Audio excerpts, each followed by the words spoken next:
my heart is breaking for David as he just Yeah. looks, he just doesn't know what happened. Well, I feel like to sort of deliver the final blow there, he left John with a rook and the bishop. And he brought himself a little bit too low on time. I cannot believe that happened because David played a great game. He was just bodying John from start to finish, more or less. And then it didn't happen. Like, I have the game open, like, done. If you want to take a look at it, I have that last game open. Like, let's go back in time, because even here, I moved 37 with Queen E6. Where did it go wrong? Well, first of all, he could have played move 28, Queen takes D7. And 28. Man, that would have allowed him to make several pre-moves as well. H7, H8, Queen. You see what I'm saying? Which move are you talking about? 28. Move 28 instead of Queen G6. Take the rook.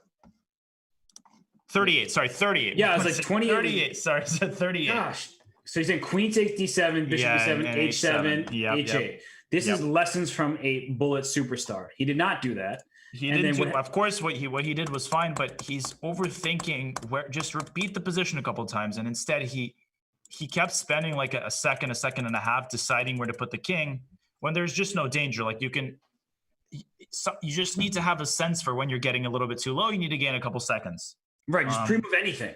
And Bishop E4 was super smart because it takes away the King D3 move. And if David had pre-moved a king back to the first rank, he doesn't get any of those squares. And then the pre-move doesn't work. He only had a second and a half to begin with. Then he loses on time, and that's that. So let's get away from that game because I can't look at it anymore.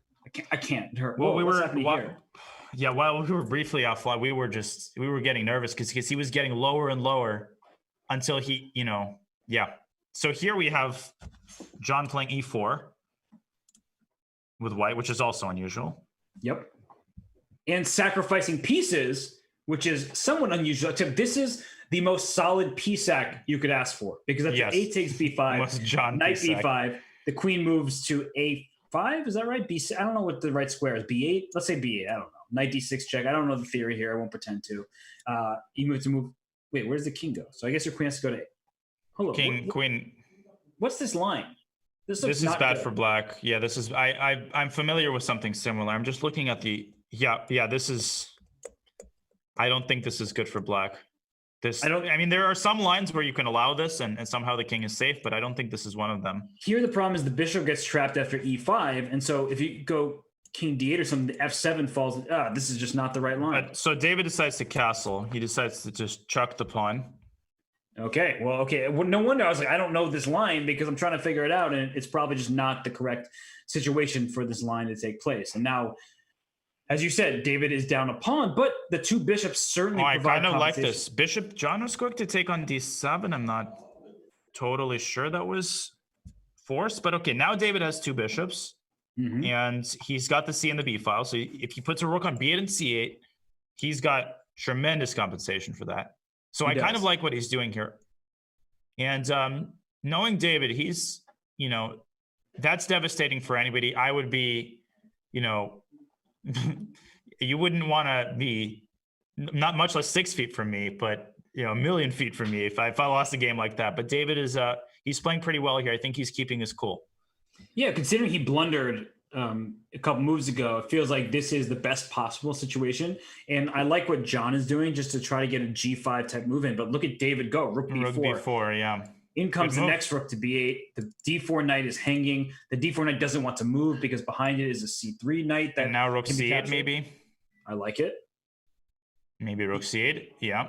You can even consider taking on C3 and playing rook C4, rook C8, right? Just like start putting all your rooks on the C file. Yeah, piling up on that C pawn, which is weaker than it looks. It's sort of a sensitive spot because the queen, of course, pins it. But there's also, a third option of going, for example, A5. And he goes rook C8, okay. And he doesn't necessarily want to take twice on C3 trade queens. As you said, Robert, he kind of maybe wants to take and go, rook C4 immediately, and then, basically Alekhine's gun on this. Or is that? No, that's not Alekhine's gun. Alekhine's gun is when the queen is behind the rooks. Yeah, I don't really. Reference. I don't know why I'm here. No, you have the right reference, but I don't think there's actually a name when there's a queen sandwich with the rooks. So how about Pruess's? Oh man, this does look pretty decent for black, all things considered. Are you thinking about e5 potentially for white? I don't really like it, but maybe desperate situations call for these kinds of measures. E5, I can just take it, and after FE5, like bishop G5 check, and then bishop F4, and then your A5, A4 ideas also come to mind. It just feels like black has a lot going for him, and white. Yeah, but then queen D3 maybe somehow. Yeah, you might be right. Maybe there's a way out here, and attacking the bishop on D7 and okay, H4. But John's not too worried here. I would be terrified here. I'm wondering what he's in. So he's preparing E5 maybe. If rook C4, he wants to play E5. The question is, first of all, there's bishop takes E3 preliminarily.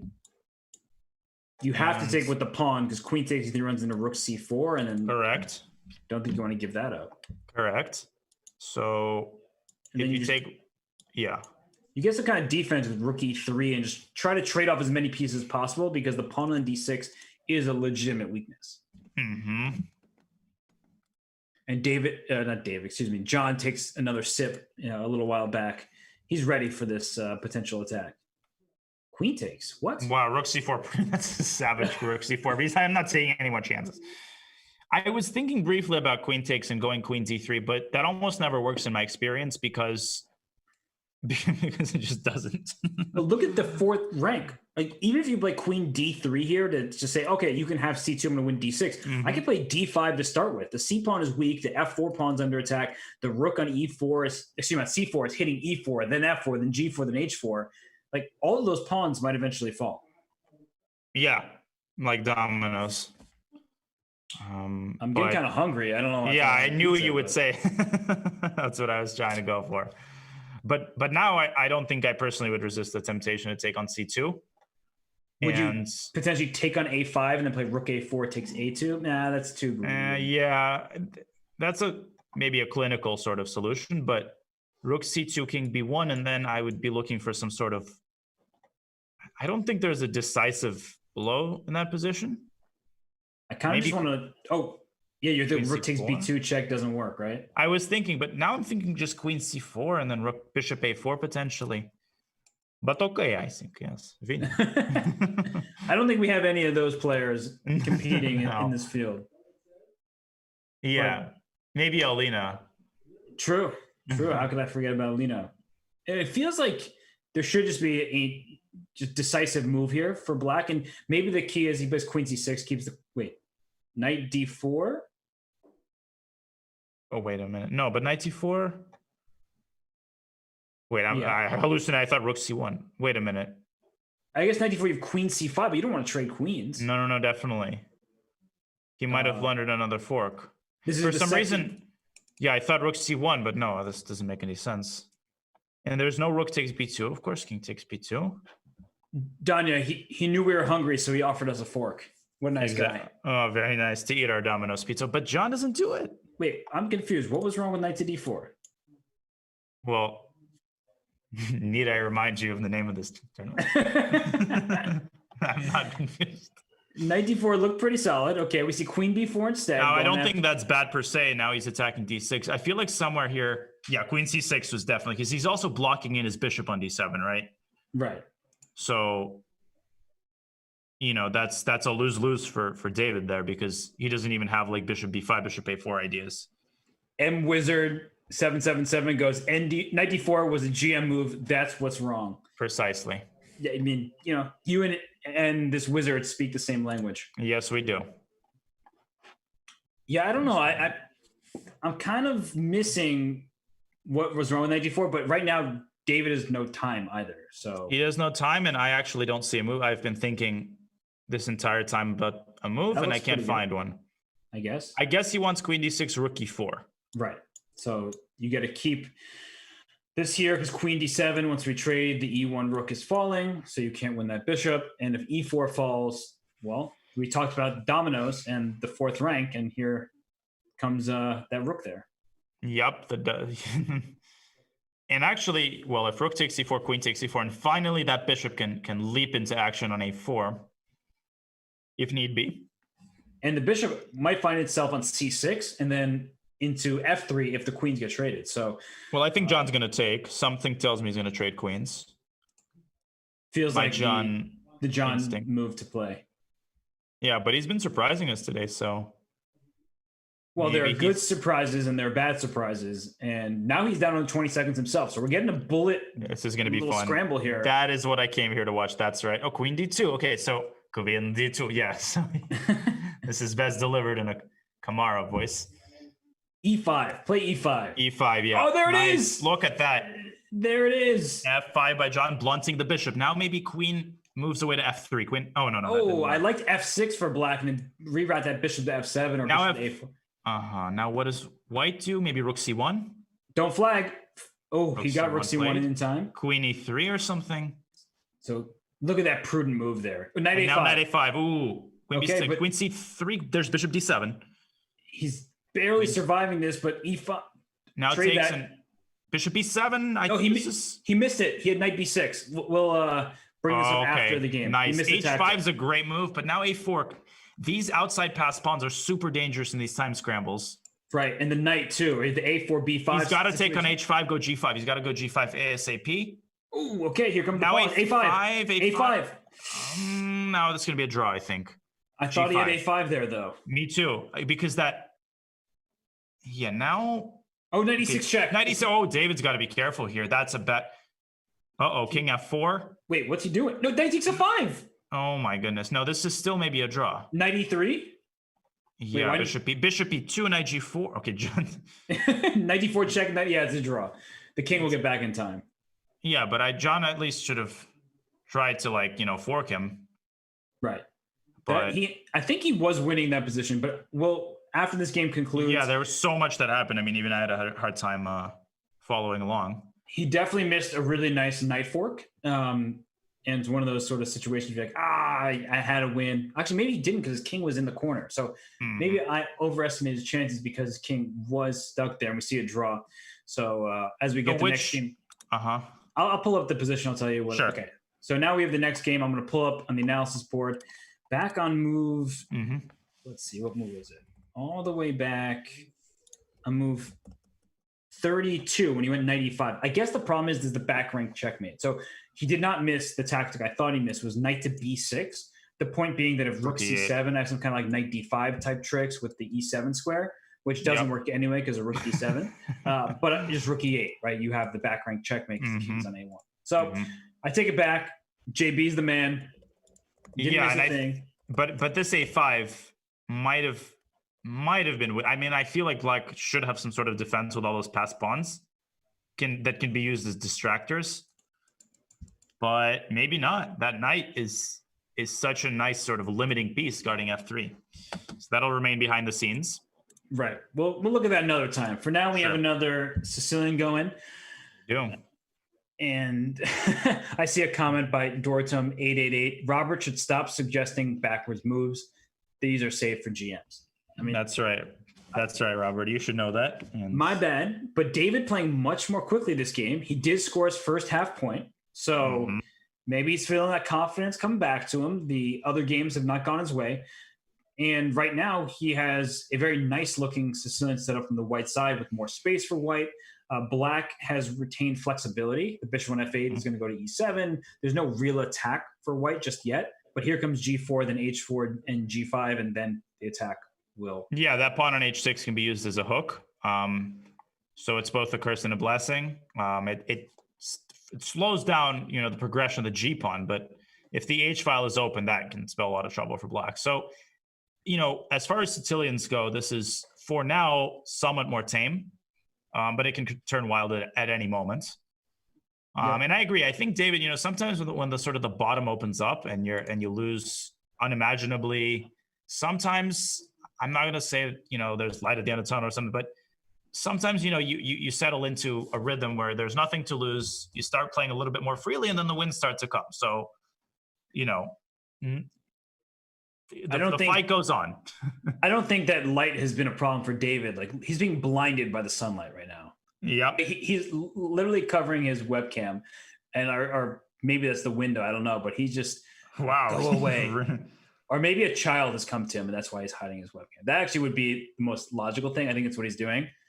I think one of his children are walking through. So that's the reason why he's spending so much time on this move, not being deep in thought, but rather saying, "Go away! I'm playing a very important blitz game for the." I am not a GM. That's right. H4. Which is a move I think normally he would have played a little bit faster. Yeah, 46 seconds for H4 doesn't feel like a David Pruess decision. You don't have to ask him twice to play very aggressively. And it also is just very logical. Get that G5 move in. Maybe try to threaten the G6 at some point.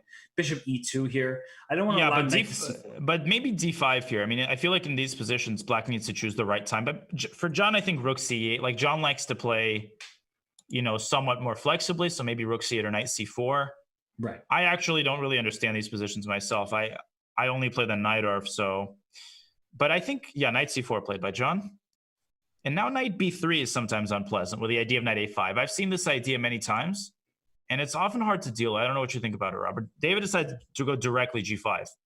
Well, Knight B3 is a nice looking move. That Knight A5 idea you discussed is a huge thorn in Black's side, but G5 is that, well, I'm playing a Sicilian from the white side. My opponent's king is in the center. Let me go for G6 and try to open things up, because a timely B3 for white will kick the queen away from C4. And why that is important is because the queen protects this pawn on E6. So if you castle queenside to keep control over the H file, okay, he played taking and then G6. I think that makes sense. The rook on A is protected. But just to show that, if you play castle queenside, then you play G6. And after F takes G6, here comes B3 and down goes E6, a very important pawn. A really essential pawn to your position. Yeah, that's a good point. So I would say Knight B3 is still very much possible. This is a great example of the threat being stronger than the execution. I don't think David should rush with Rook H8 check. And I like this move, Rook H7, basically paralyzing Black's king. And bishop on E7. I feel like Knight C4 was impulsive by John. It looked good to eliminate the bishop, but it left white with an initiative, and white has enough pieces here to raise a lot of problems in Black's position. And the knight on D4 is just so perfectly placed, protecting the C2 pawn, threatening knight takes E6 if you move this bishop, because let's say you move it off the 7th rank, then your queen is behind the F7 pawn, so I will take on E6. But right now, David has a difficult choice, because F4 is the move you want to play. If you could play F3 to F5, you might just crush your opponent. But F4 runs into bishop takes E4. You need that pawn on F3, protecting that very important E4 pawn. So how does white continue with this attack? I've been thinking, I'm having a bit of a hard time. I have some crazy ideas, such as queen D3 with the idea of E5 and knight takes E6, but it's also speculative. And I like that. Also F4, by the way, is prepared by queen D3. For sure. Less on the crazy side. So maybe queen D3. I was also thinking about queen H2. That's my initial intuition, but that might actually allow queen C3 and unnecessary complications arise. Yep. So critical moment for sure. David's got to be careful here not to fall into the, trap of thinking until you have 10 seconds. And even if you find the correct move, sort of congratulations, but you're going to lose on time anyway. Yeah, and a big problem for David here is he does not want to trade pieces, because Black has these two bishops, and bishops, well, they love open space, but it's hard for Black to open the board up with your king in the center and white's pieces aiming in the direction of that Black king. So if you were able to trade queens, for instance, then a move like pawn E5 followed by D5. This is a very thematic thing that Black does in Sicilians, is first cement the pawn E4 in its place, then play D5 and Rook H8 check. Right. You might just start trying to repeat with Rook H8, Rook H7 to get after the Yes, I had the same thought. Now, John, I don't think Bishop F8 is worth it. I just don't think Bishop F8 is worth it. I think John should go King D7, and after Rook H7, he's up 4 points. He's playing with the black pieces. This is a situation where you really don't want to go for undue risk. Right. You want to toss the ball back into white's court. So like E5, King E6. Like you don't want to do that up this many points in the match. Yeah, he might play Rook F8 because that's actually a very safe way to play on. Just protecting that pawn F7, and you're also up a minute and a half. but John probably sensing the risk of like, if I do play rook f8, my rook's now stuck, just tied down to this f7 pawn. You want active pieces, and that's what David is ensuring, that John isn't getting that kind of activity, but he's also giving up any potential edge he might have. Bishop f8 is the only other legal move. Yeah, John is definitely thinking about it, but queen h2. Okay, but what about queen c3? Well, yeah, queen c3. Either now or after. Well, after rook takes h8, there's some counterblow, queen b8. So what about queen c3 immediately? I'm just going to put them on the board really quickly, showing up the queen b8. I like that. The problem with the move like queen h2 is there's no targets, right? That king on d7 is super safe. It's surrounded by this like pawn cocoon. Right. So I feel like allowing the king to escape may have been sort of losing the thread slightly of the game. And I guess, white can take on c8, go queen d2, but he's definitely slightly worse in that endgame. As you pointed out, Robert, e5, d5 becomes a very strong idea. Yeah, the bishops will be very happy. And actually, the place from the black king, it looks suspicious considering that there are queens on the board. But in an endgame, e5, king to e6 comes, and you're happy. Mr. Bartholomew, he loves those moves that exploit weak squares. I mean, that is... And he loves to tell you about it. Yes, I'm going to bring my queen here to the weak square on c3. Yeah, guys. And, well, my opponent's a little bit low on time, so I might be able to win this game. Good game, David. All right. Next game, guys. Oh, it's so good. If this bishop could jump over the d6 pawn and land on a3, that would be a knockout blow. So d5 actually has more intentions than immediately meet the eye. More devious intentions, I should say. Queen takes e3, by the way, is to be merits some attention, but I don't think it's worth it. Rook b8. Although king c7. Yeah. Okay, but and John, again, why go for this risk when you can go for a solidly better endgame, take more time off the clock? And this is just, how can black complain now? Just trade queens, play e5. Oh, or not. It doesn't matter the move order exactly, probably, but e5, king e6, d5. Black cannot possibly complain about this endgame.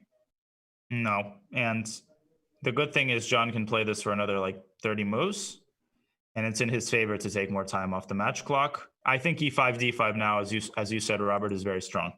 There also was the opportunity, instead of bishop b7, to play e5 and then try to go bishop h3. And I know the king's on d7, but if we just go back to that position, if he had started with e5, knight e2, the only safe square for knight, king c6, and then try to get his bishop to h3 and g2 and go after the pawn chain. And maybe it won't work out as well as I would hope it does, but it does seem like a huge nuisance for white to deal with there, especially in a blitz game. Well, now we're in a bullet game, really. So we're catching up to the board. The king is on d5. That's an Well, now there's several ideas. King e6, king f5 being one of them. The downside is white can go c4. Right. That's a concrete position. King e6, c4 takes, king f5. No, I think that's got to be winning for black. He's going to create connected passers on the king side. The king comfortably stops the pawn in the pawn endgame. Yep, and I wouldn't be me, Danya, if I didn't note the a1 square matches the color of the bishop. So remember, I took that to heart. Yeah, you should, because if white is able to sacrifice the bishop for the kingside pawns, can you just take on take on d2 and bishop a5? Yeah, and king e6. I mean, it's over. This is winning position for white, and as Alexander Grishuk would say, yeah, 5. Wow, and John, I mean, with a very, David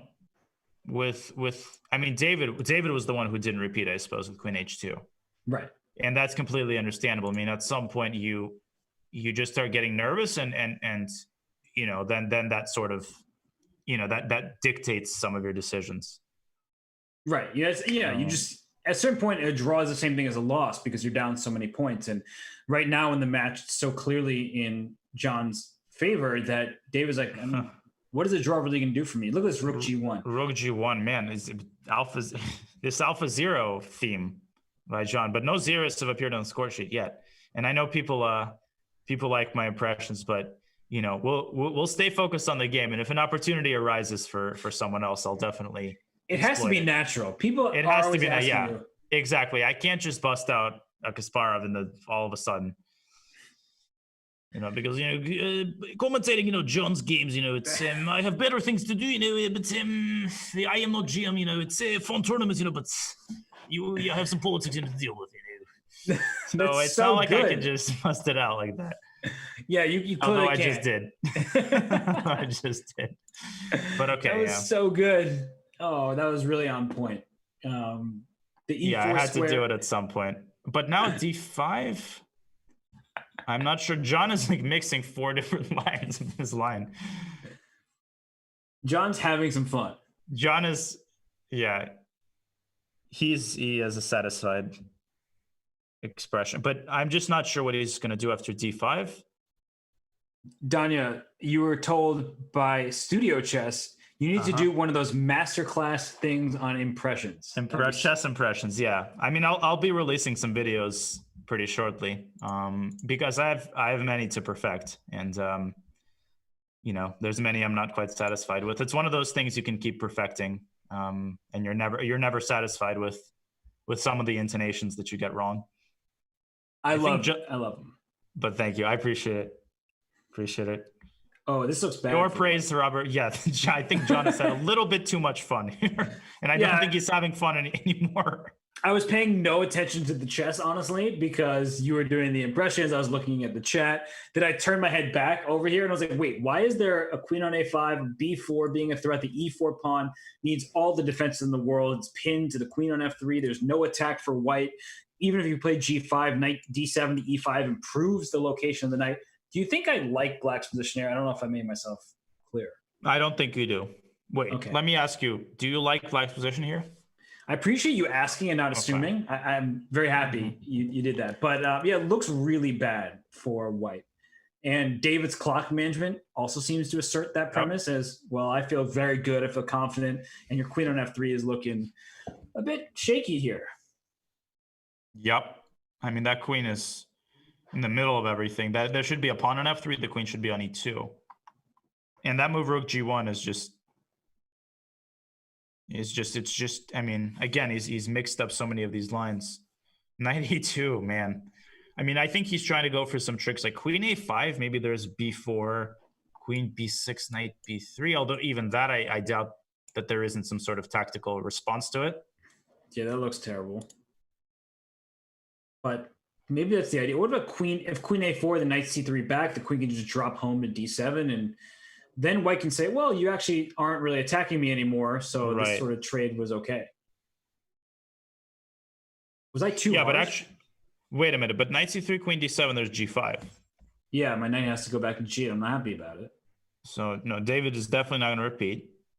Just go queen B6. After knight A2, play queen B6. Queen B6, yeah. You step away from the attack. There's no nice discovery. I know the bishop on E3 and the queen on B6, same diagonal. The little guy wins that stare down, we know. But there's nothing happening here, and the pawn E4 is still under threat. So I think David has to, in that point, play queen B6, and now his knight's on D7, coming into E5 with tempo. Right. Okay, just queen B6. Drop the queen back. Yep, well, definitely. Yeah, queen B6. I mean, keeping the pin, keeping all of the options open, 95. And maybe it's not that bad for white. Queen B6, knight B3. Right, 95, and I guess you can play queen E. No, but then knight takes D3. Well, I was like queen B6. Queen takes D3. Oh, nice. So I'm just taking... and all of these pins, like bishop B4, queen E4 there. But you've knight does this. And knight takes D3, bishop B6. There's no knight takes F2 because my bishop still defends that square. I think we're getting ahead of ourselves. So queen B6 played. Yep. Now let's see what John comes up with here. You know, and knight B3. Good job by John. I mean, 95. Okay, so maybe we should be playing and then they should be commentating. I mean, that would be awesome. Exact results. The same results? I mean, the same moves would be played. But they would probably be more respectful to us. Probably, yeah. They would be like, oh, that idea by Robert Hess, you know, he sees good ideas. I think that's a good idea. They wouldn't actually say anything. It would just be all platitudes, but it would be very kind in the process. Yeah, unlike us evil grandmasters. Queen G3, though. Isn't E4 hanging? So like knight takes D3. You have to take with the rook because if you take the pawn, I win B3 and knight. Bishop takes C4 simply. Yeah. And there's nothing else. It's very much painful. Okay. Not only is that a center pawn, that diagonal is going to kill white because queen b3 ideas come into play. Knight takes c5. I'll play rook c3 now after bishop takes e4. I was thinking of some queen b. No, nothing of that sort works. Okay, he took on c5. Took on c5, dc, and of course there rook b3. There's queen takes b3, but I guess you can go rook d2 to save. Oh. Uh-oh. No. Uh-oh. Uh-oh. Let's see John's face. Yeah, wait. Let me bring my phone closer. Let me see. Oh man. Yeah. Oh man. Wow. Okay. That's a blunder of a rook, and John just laughs. John's see, that's actually the most frustrating thing. Is you hear this in the NFL a lot, that the best trash talkers are the people who are super nice about it, and it just is infuriating. So this is the last game, I believe, of the 5-minute portion. We're about to get this last game, but it's just so annoying when John just like, we all blunder. Yeah, exactly. You know, it's like, right? It's like, I want you to get mad, to curse, to be upset. Right, exactly. You want to, revel in your opponent's tilts, but no, he's laughing it off. How dare he? Yeah. So here we have another Sicilian, and we loved David's position at the start of that last game. So he seems happy to go right back into this line. Yep. And yeah, definitely he was in the driver's seat there. I mean, he had many possibilities. Yep. I think John, I wonder if they'll basically stick to the same openings in the 3-minute portion. Something tells me, I mean, I would like to see them switch it up just for selfish reasons. I like to see players experimenting with a wide range of different types of positions. If we don't get a Scandinavian, if we don't go full #Revolution Team Scandi, I am going to be very mad with John. Well, we're going out on the streets. John is one of my favorite human beings, but I will be very disappointed in him and maybe will not speak to him for a while. Likewise. Doesn't play a Scandi. We might have to make that known to him. And again, so David, in this sort of undefined position, I think he played G. Is this the same thing they had last time? Yes. With G4, H4, and I think a child walking in the room. Yeah. All right. It took me a second. You're like, wait, what? Was that an Cover opening the whip that I didn't know about? The child walking in the room? Yes. Is that some sort of a reference from a play or something? Yeah. G4, yeah. Okay, so he's... Do you think perhaps David didn't like his position last time? Okay, well, he played Queen G2. Yeah, I think it might also be getting in his head that he keeps trying to improve. And this happens to me sometimes, and maybe people can relate, where I lose a game. So I say, okay, I'm going to enter the same line, but I'm going to find an improvement along the way. Then I don't find an improvement here. I'm going to make the same move. And then you keep going down the same line, and you just realize that there's no improvements to be found. And then you find yourself in the same bad position. And sometimes it's not the opening's fault, but you blame it on the opening because you don't want to blame yourself. So you're like, oh, I just, I messed up the opening. The opening wasn't comfortable. So you play something in the same opening, but a different variation. Then you're like, no, actually, it's just me. I misplayed it completely. And D5, already striking in the center. Finally, John puts a pawn on D5. Yep. And is he going to play F4? Is David just going to try to close in that French-looking bishop over there, play F4, and try to play E5? Yeah, he does. And I guess Knight C4. Yeah, I'm going to snap that right off. Mm-hmm. And if you take with the B pawn, I could play for F5. So I'll play E5 first maybe, and then try to play F5. And... Well, I was thinking of taking with the D pawn, but that always is very dangerous, obviously, because it does keep the diagonal open for the bishop. Maybe black can get away with it concretely. Knight C4, bishop C4, DC, but it's very scary. Yeah, it looks... We'll see what he takes with. With your king in the center. With the D pawn. Okay, so we have this position. G5 is a move for white here, just trying to get G6 in. Yep, and F5, E5, 92. David, rook U1. Okay, but now maybe black can castle long. See, I think this has been a theme, not to be, armchair, or should I say armchair grandmaster, but I feel like David occasionally misses sort of the chance to press into the initiative. Like he'll make a preparatory move or bring another piece in. Whereas just, immediately striking was a little bit more effective. And John does castle. And John is very good at like pouncing at these chances to kind of make his king safer, make his position safer. Right. He doesn't miss these chances. And I mean, castling queenside is just a great move, and one that comes as a shock to your opponent, because you're like, oh, there's no way you castle a queenside when your pawns are so advanced on that side of the board. But, well, you certainly can get away with it. And the knight on d4, while looking very nice, essentially located, it can't really go anywhere. b3 is out of your hands.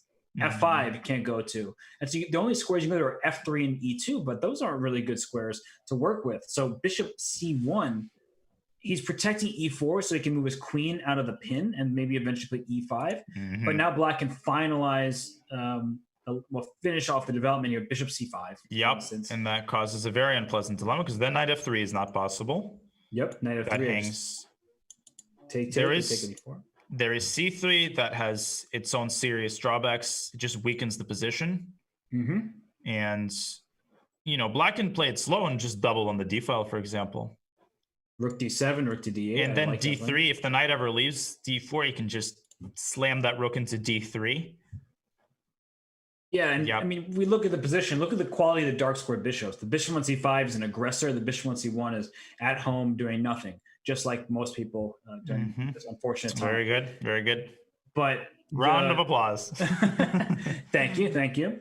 But right now, I mean, it's just really bad. And one of the threats is bishop takes d4.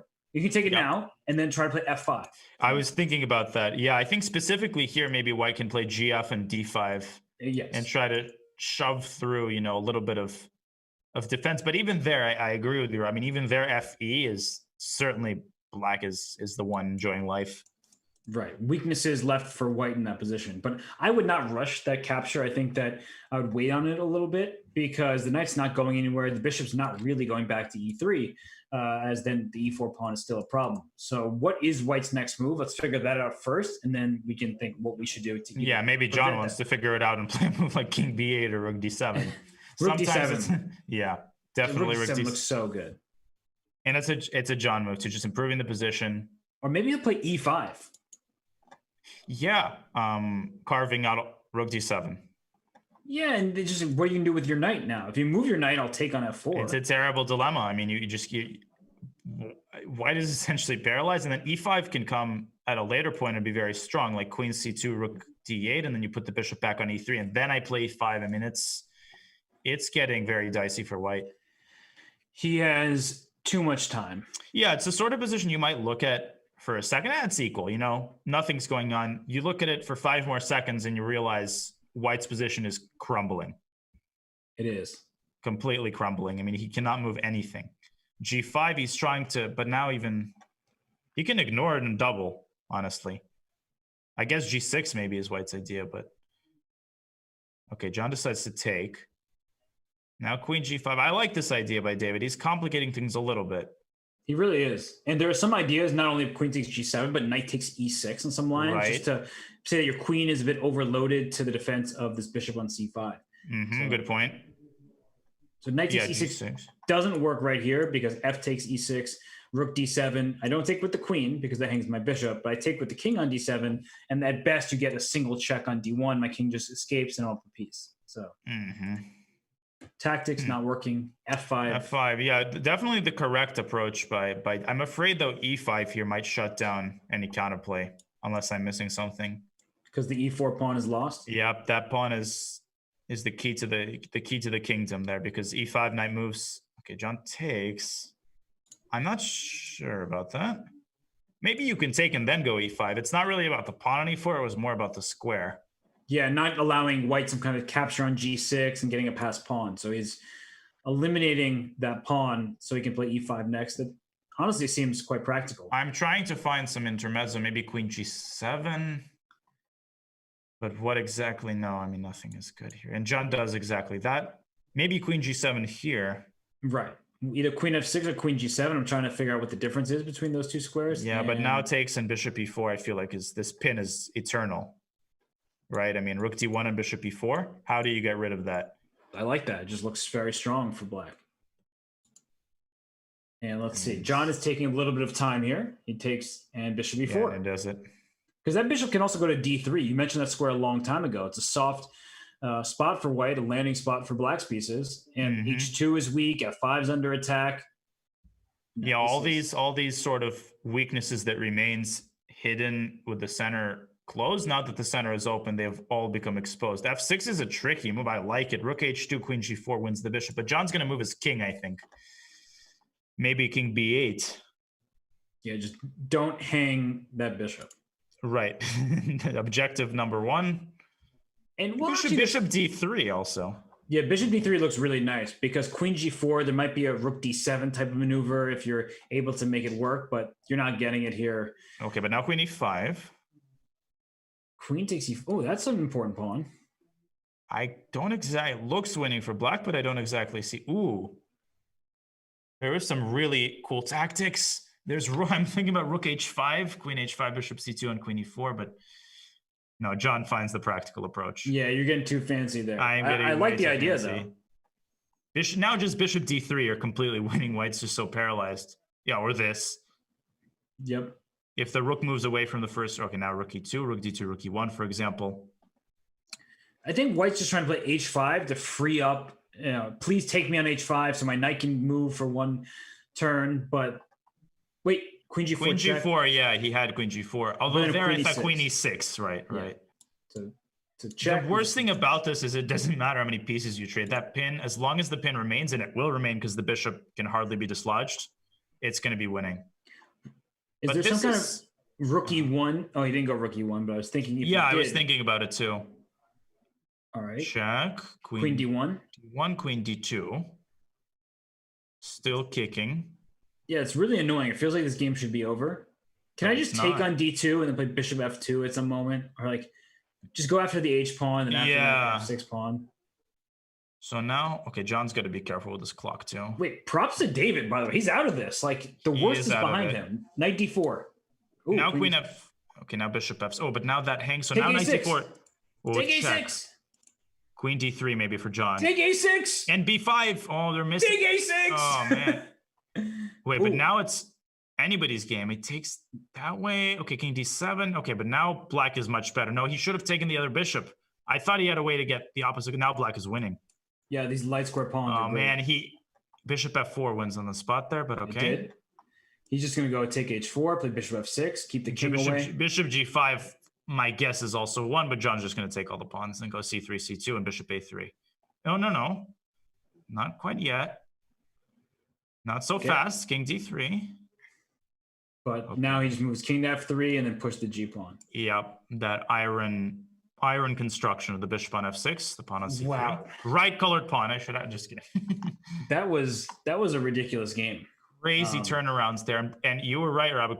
A6 was hanging and then b5. Was White just winning there? I think so. I mean, this is our final game of the 5 minute, but just to show that really quickly, he had queen takes a6 check, and then b5 was hanging next. Everything was falling. And if you just steal that pawn, there's no move for black because the queen needs to protect f6. If you go king d8, I can even take on f6, trade queens by this fancy measure.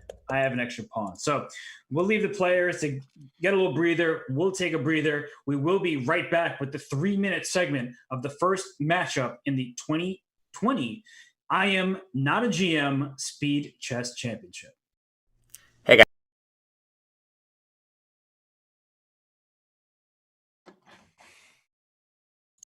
Asked for some chess rivals, and there was a reason why we didn't do that. You're going to see some of those games here. He's a good friend of mine, although. So all this is just for fun. That's actually a chess camp we teach together at, which I was wearing that shirt today. So I'm going to go over a couple games, and one of the games here, Danny, he had an attack. Sometimes he does that, and he doesn't listen to my advice in my videos that I've given all you guys here who watch my videos, which is if your first instinct is always your first instinct, it's bad. So, okay, so Danny has an attack that's not working. He plays h4, and I thought, can he do that? And so I played e5, and then after he moved, okay, and I thought that's a free piece, and so I took it. And the game continued on, and eventually we had a similar moment where Danny was following his first instincts again, and that's why here when he tried to double rooks, and I played that and forked him. So in the next game we had, this was from one of our chess rivals, and we were in a close game, but then I said, gotta watch time, and he didn't. After I played d6, he played bishop g5, and then I took it, and he lost on time. So you gotta watch your time. In a lot of games you play, if you don't watch your time, you'll lose. So the next game, I'm pretty sure I'm busted here. His attack is pretty strong, and he goes for the move queen takes, and I play king over. He should be totally winning here. I'm pretty sure I should be busted here, but instead he played h5, and I thought, can he do that? What he should have done was played the move bishop h6, and then I'm pretty sure I'm busted, but he didn't. He played this move h5, so I could play knight to d4, and I thought, and next move I'm pretty sure I can just take this, right? That's coming next, and there's actually no way to stop it. So it turned around real fast in the game, and so he had to play this move to stop my checkmate. But after I take, he had to give up his queen, and this one was easy win after that, easy win. And every time I ask sometimes whether he can do that, often he can't. So, of course, I can't finish the video without at least one Team Scandi for the win. And so, I played the move d5, Team Scandi for the win. And we played a Scandinavian. We played a lot, but the main thing I wanted to highlight is sometimes, again, Danny trusting his first instincts just had an attack that it wouldn't work. I'm gonna skip ahead actually to here, where he plays h5, and I thought, can he do that? Okay, I'll just do this, and I took the pawn. I'm pretty sure that's a free pawn, and I took it. And so I took the free pawn. Any other move, of course, something like this would have been more principled. As I've told you guys in my videos a lot, it's much more important to be principled than it is to trust your instincts or go for bad attacks like Danny. And so yeah, he didn't. He played h5, and I thought, okay, I think that's a free pawn. He can't do that. And then I went on to win this game with my free pawn. And it's sometimes the case, if you go for a bad attack, when it turns around, your opponent ends up getting an attack. And so for those who didn't always know who to root for in our Chess Rivals match, now you definitely know, because this is the kind of games that I win against Danny all the time. And so it's going to be interesting to see what happens in Danny Wrench's career. And I just wanted to remind all of you guys to make sure that you leave a comment, and I hope you enjoyed the video, and I'll see you guys with another video soon. Bye, guys.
Well, we have had a very fun start to this IM Not a GM Speed Chess Championship. We should remind you what they're playing for. Really, it's about pride, but there's also money at stake here. But really, it's about pride. Right, Danya?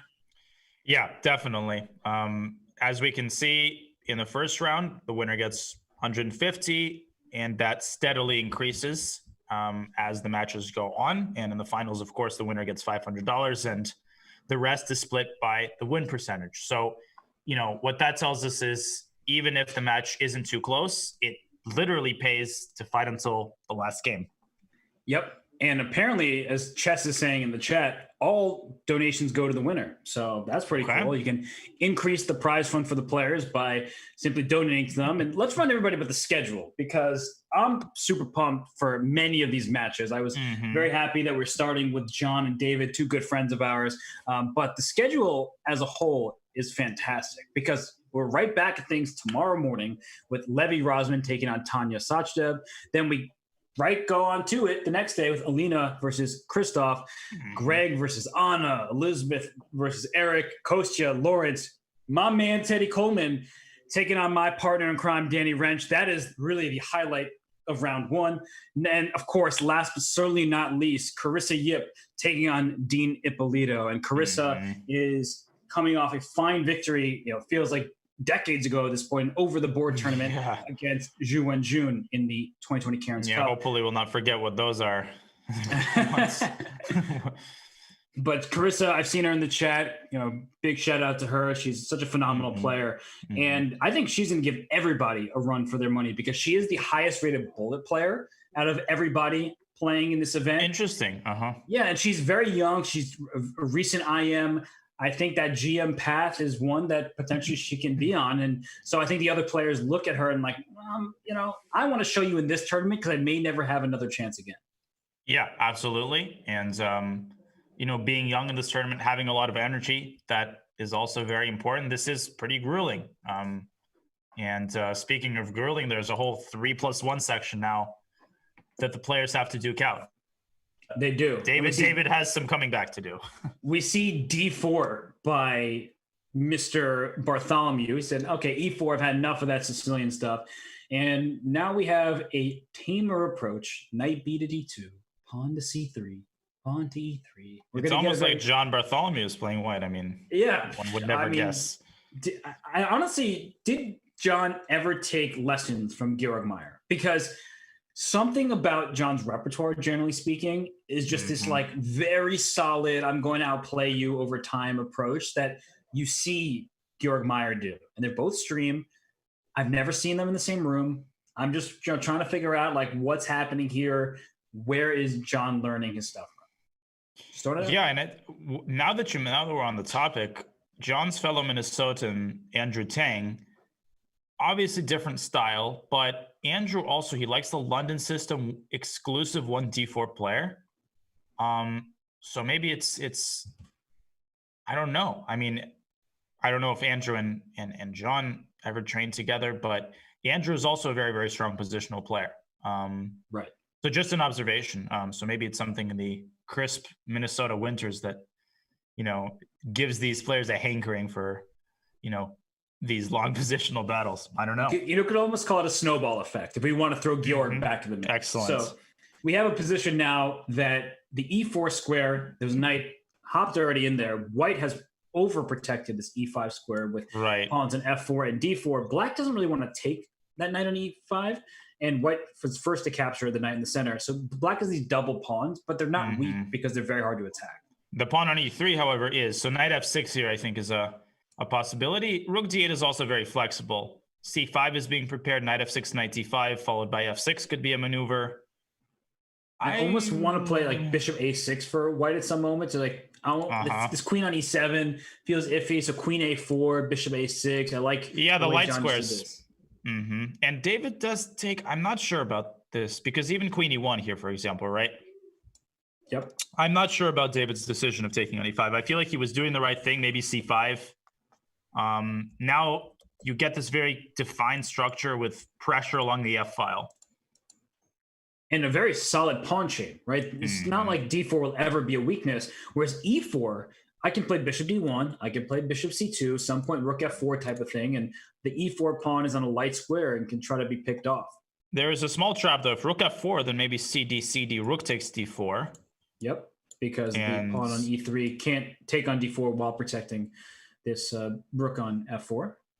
John, of course, sees it. We talk about John as a positional player, but that doesn't mean he's a slouch in tactics. He can calculate. He is an IM. Not a GM, but an IM. Not a GM. Yeah, that's right. Just very important. Just clarification. Yeah. ED. Oh, Okay, for some reason I was expecting rook takes d5, but okay.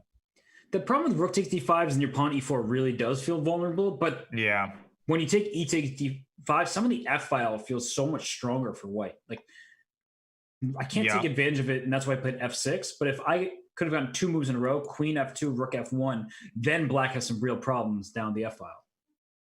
Right, and f6 is a very important move. Like you said, had white gotten the chance to go queen f2, then f6 would have already been met with rook f1. Now I think black is equalized. I think it's actually a dead draw if white takes twice on f6. Don't ever call this IM not a GM game a dead draw. A dead draw. No, that There's doesn't twists happen. and turns. Yeah, at every juncture. Exactly. And I do feel like both sides have a little bit to play for, but very different plans. Well, I'd say it's a very unbalanced position. I mean, very complicated. I mean, opposite side castling attacks either flanks. Yeah, not complicated. Opposite side castling. What? I'm kidding. Okay, I was like, have you just gone crazy? I know you've been a little cooped up and feeling stifled, but I was retaliating to your comment not to say that anything is a dead draw. Well, what about d takes c5, b c5, rook d1? Aren't we sort of changing the nature of this game? You have a potential weakness on d5. Interesting. It's almost like, wow. I'm beginning to think John trained with someone named Robert rather than someone named Georg. I feel like you're just using Georg Meyer as one of those, red herrings to divert C4? the attention from the real training that's going on. c4 right here? Or b4. Ooh, look at you. Try to give yourself a d4 square. Mm-hmm. Yeah. The only training that I've given John Bartholomew is when he's kicked my butt online, okay? c4. You're the John Bartholomew whisperer. I mean, I do what I can. The people want to see JB thrive. I'm just trying to help a buddy out.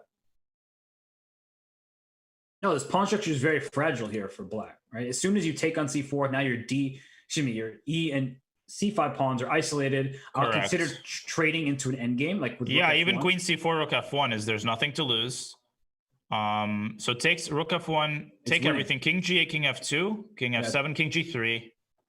Yep. No, but then g5. No, this has to be winning. Wait, what line are you talking about? If we take on f1. Take everything on f1. King g8. Yeah, king f2. King f7. You're saying g5. G5, right, yeah. But h4? So maybe king... No, but I have h4. h6? And I chop and put my king and g4. Yeah, it's got to be. You've got so many more extra moves. I agree. Yeah. John decides to bring his king to the other side, which is also sensible. I didn't teach him that. Unacceptable in gameplay. But I think it might be a4, king a4, c4. a4, c4, and if king a4, king c4, wow. Wait a minute. Maybe white is the one who has to be careful. Yeah, don't blame me for this. So I'm trying to calculate a4, king c4, king a5. Wow, so fast. It's a draw, yeah? Yeah, the thing was, that was smart by David, because if he had instead of playing c4, if he played a4, that's how you lose games like this. Because then I create an outside pass pawn, uses the decoy, and then I start gobbling up all your stuff. I just drew the worst arrows ever, so hopefully people forgive me. Draw. Okay, so solid result for David getting a draw from what turned into a very dubious position with black. Oh, and there we go. Everything has been forgiven. I'm done. I'm retiring. This is my last show, everybody. I've appreciated all your support over the years, and it's really been a fantastic ride. I am commentating, perhaps for the first time in my life, on a Scandinavian. So this is the highlight. This is the peak. This is what we've all been waiting for. It's the best moment of my life. Mm-hmm, mm-hmm. I'm very happy to accompany you on the best moment of your life. I really am glad that no one besides you were here with me. Don't tell Danny that. No. My lips are sealed. Okay, just making sure. Entirely confidential. Knight e4. What if knight b4?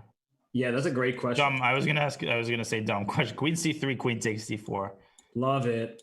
Knight c2. See, this is John. This is why the Scandi has driven men mad, because there's all of these, like, it looks so innocuous, right? Everything's on the back rank, and all of a sudden, from nowhere, this knight emerges, all these tactics, and white might just be in quite a bit of trouble. You know, the Scandinavian is one of the creepiest in the horror genre. Is one of the creepiest things. So people know about the Candyman and the Slender Man and the Peel movie that's coming out. Right, we're getting that movie, but the Scandinavian is really where it's at. By the way, Queen D5 instead of Queen takes D4. I was just wondering if that doesn't win the game immediately. Oh, that's too nice. You take that back. But Bishop D3 somehow holds on. Oh no, come on. Take this. These are the worst pawns I've ever seen. Don't do that. And then John would put the other knight on D5. Yeah, don't do that to me. But your point is a very good one. The Queen D5 says, please take me on D5. I'll just take back with either pawn, and then that's a fork. That knight's hanging. Thank you for the victory. Now, actually, David all of a sudden develops some compensation. Yes, in the form of this is Carol Khan compensation. Right. 2 bishops, I mean, some initiative. And Queen A6. Wow, so John is... What about bishop C5 here? Yeah, Queen A5. Somehow, but it's still, even there might be no good discovered check there. Yeah. I don't know if John is... By the way, even castling long here should be... But then maybe Queen takes A2. Yeah, you're getting too adventurous. Queen A2, and right. That's a check. I'm throwing the trade queens. Yeah, I thought maybe there's something along the D file, but no. Too wishful. Yep. Bishop F1 is logical. Yep. And now... The problem now is the queen has this other avenue. Queen E5 becomes a very annoying resource to extricate everything. I think Queen E5, David may have... Or Queen D5, yeah. I think David may have overlooked sort of this passage. Ooh, well, the Queen D5 is such a showstopper. Wow. Well, it's exactly what you were clamoring for earlier, but this time you've already won a pawn. Basically, so transposition. What? This basically is the exact... This is literally the exact same position, just without the pawn on D4. But the bishop was on C1 rather than D2. Which I don't... Amazingly, basically doesn't even favor white. Basically. Well, I like the 2 sets of double isolated pawns. Now we're only going to get 1 set, so it's a bit disappointing. Yeah, I think Black should resign because of that. I mean, I think... And John's just going to enjoy Queen takes B3, Knight D3 for a hot second before playing it. Yep. This is too nice for... look John. At those pawns are painful to look at. And Black is up a pawn to add insult to injury. Hey, we're being informed that Andrew Tang is a former student of Jones. But maybe when the pupil becomes the teacher, this is what happens. You get Scandi all the way. Yeah, and John, again, just to remind, we have this inside joke where he always likes to put the knight on D5. And I'm sure he's thinking about it right now. I wonder if he's actually smiling. He loves to put the knight on D5, and I always give him some flack for that. I mean, that's the most beautiful knight I've ever seen. And I've seen A Knight's Tale, so just throwing that out there. I've seen beautiful knights before. That knight is as sturdy as, I don't know, the Pentagon. It's just like supported by everything. I don't know. How'd you come with Pentagon there? I was trying to come up with a sturdy structure, and I was gonna say the Leaning Tower of Pisa, and then I was like, that's not a very good comparison. That's the opposite of what I'm trying to say. Yeah, what is going on right now? You've lost me. No, I was your biggest fan when you did the Kasparov impression, and now you've just... Well, it's over. Well, I was looking for something to compare the knight to D5 to.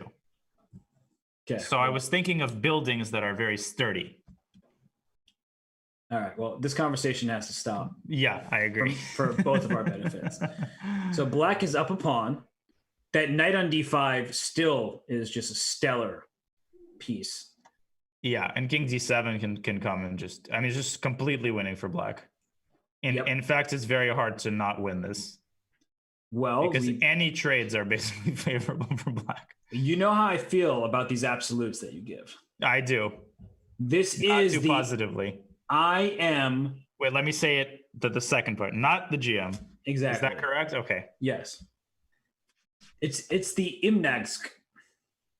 It rolls off the tongue. It just it really is. I just trying to help you out. You speak many languages. I'm just trying to help you out so you don't have to look it up in the dictionary. No, but I mean, Russians don't. Grishuk doesn't use dictionary. But I simply use and David resigns. Black was up like 6 pawns, it felt like. Yeah, I mean, he was winning more too. Yeah, it was not fun. Yep, so c4 by John.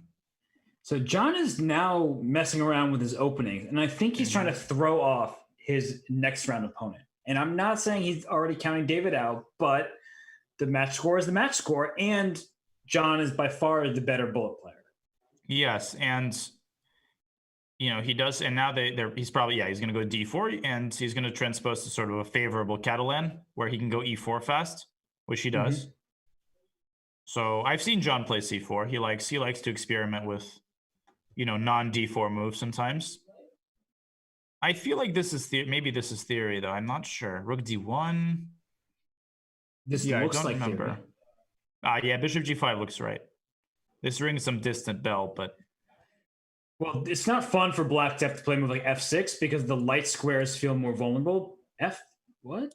I feel like this has to be prep. Queen takes f5, e4. E4, right? Yeah. Oh, and then the queen straps after like knight g5, knight f6. That's actually such an amazing sequence. Or they're both bluffing and they both are thinking the others in preparation. Wasn't there some kind of queen a5? Yeah, it was as I was saying, and I was beginning to wonder the same thing. Okay, well, this is the last time I trust these IMs here. Exactly. Wait, he takes f3 now? Bishop d8, yeah.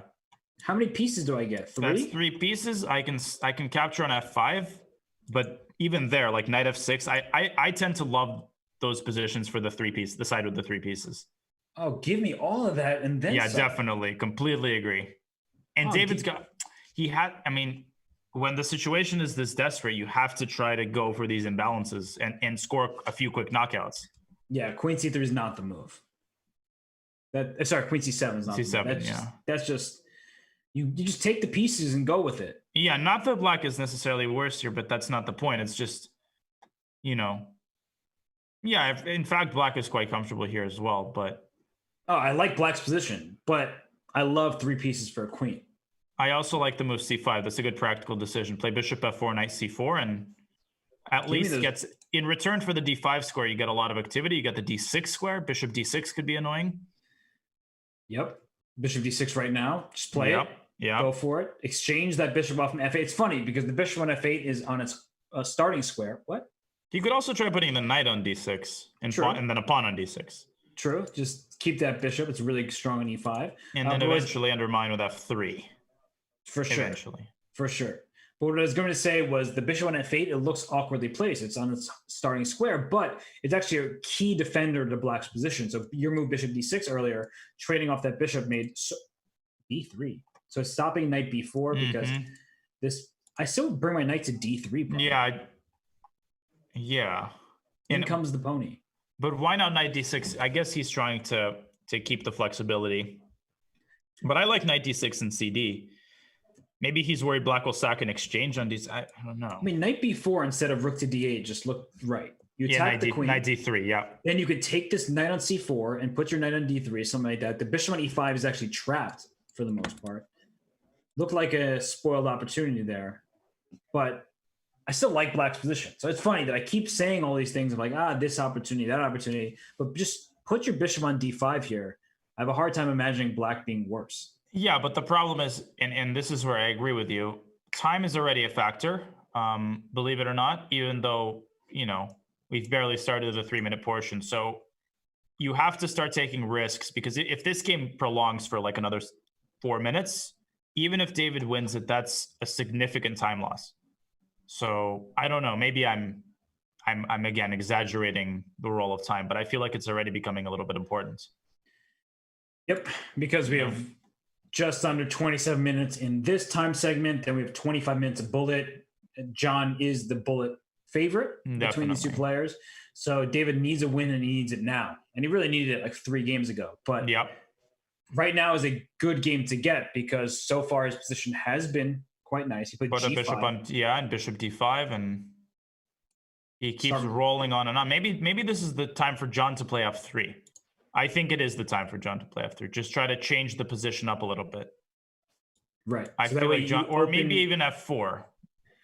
F4, I like it.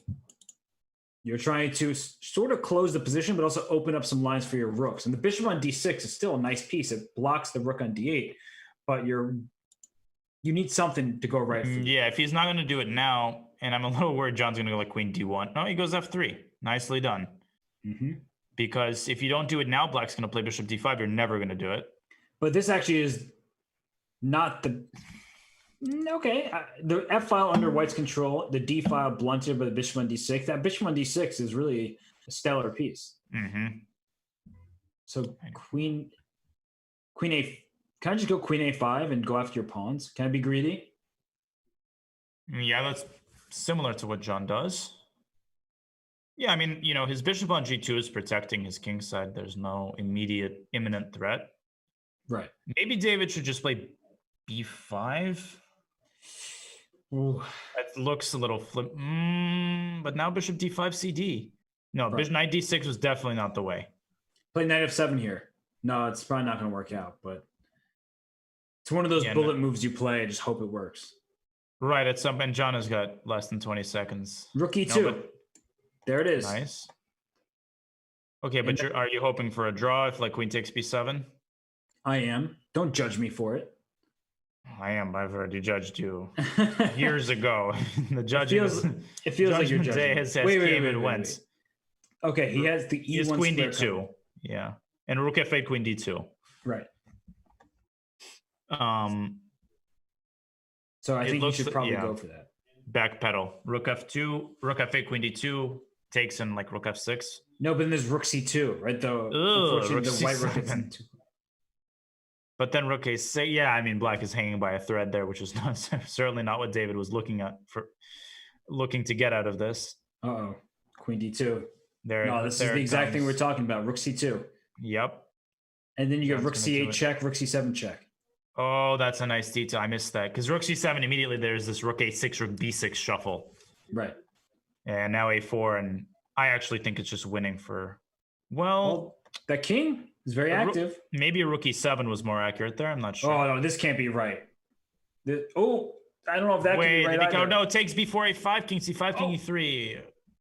No, but now king C5. Oh, I'm so confused. King C5 was good. C5. I was maybe winning for black because king Yeah, B4. now white's winning again. Now white's winning again. Yeah. No, but king C5, there was that square on B4. Oh, man.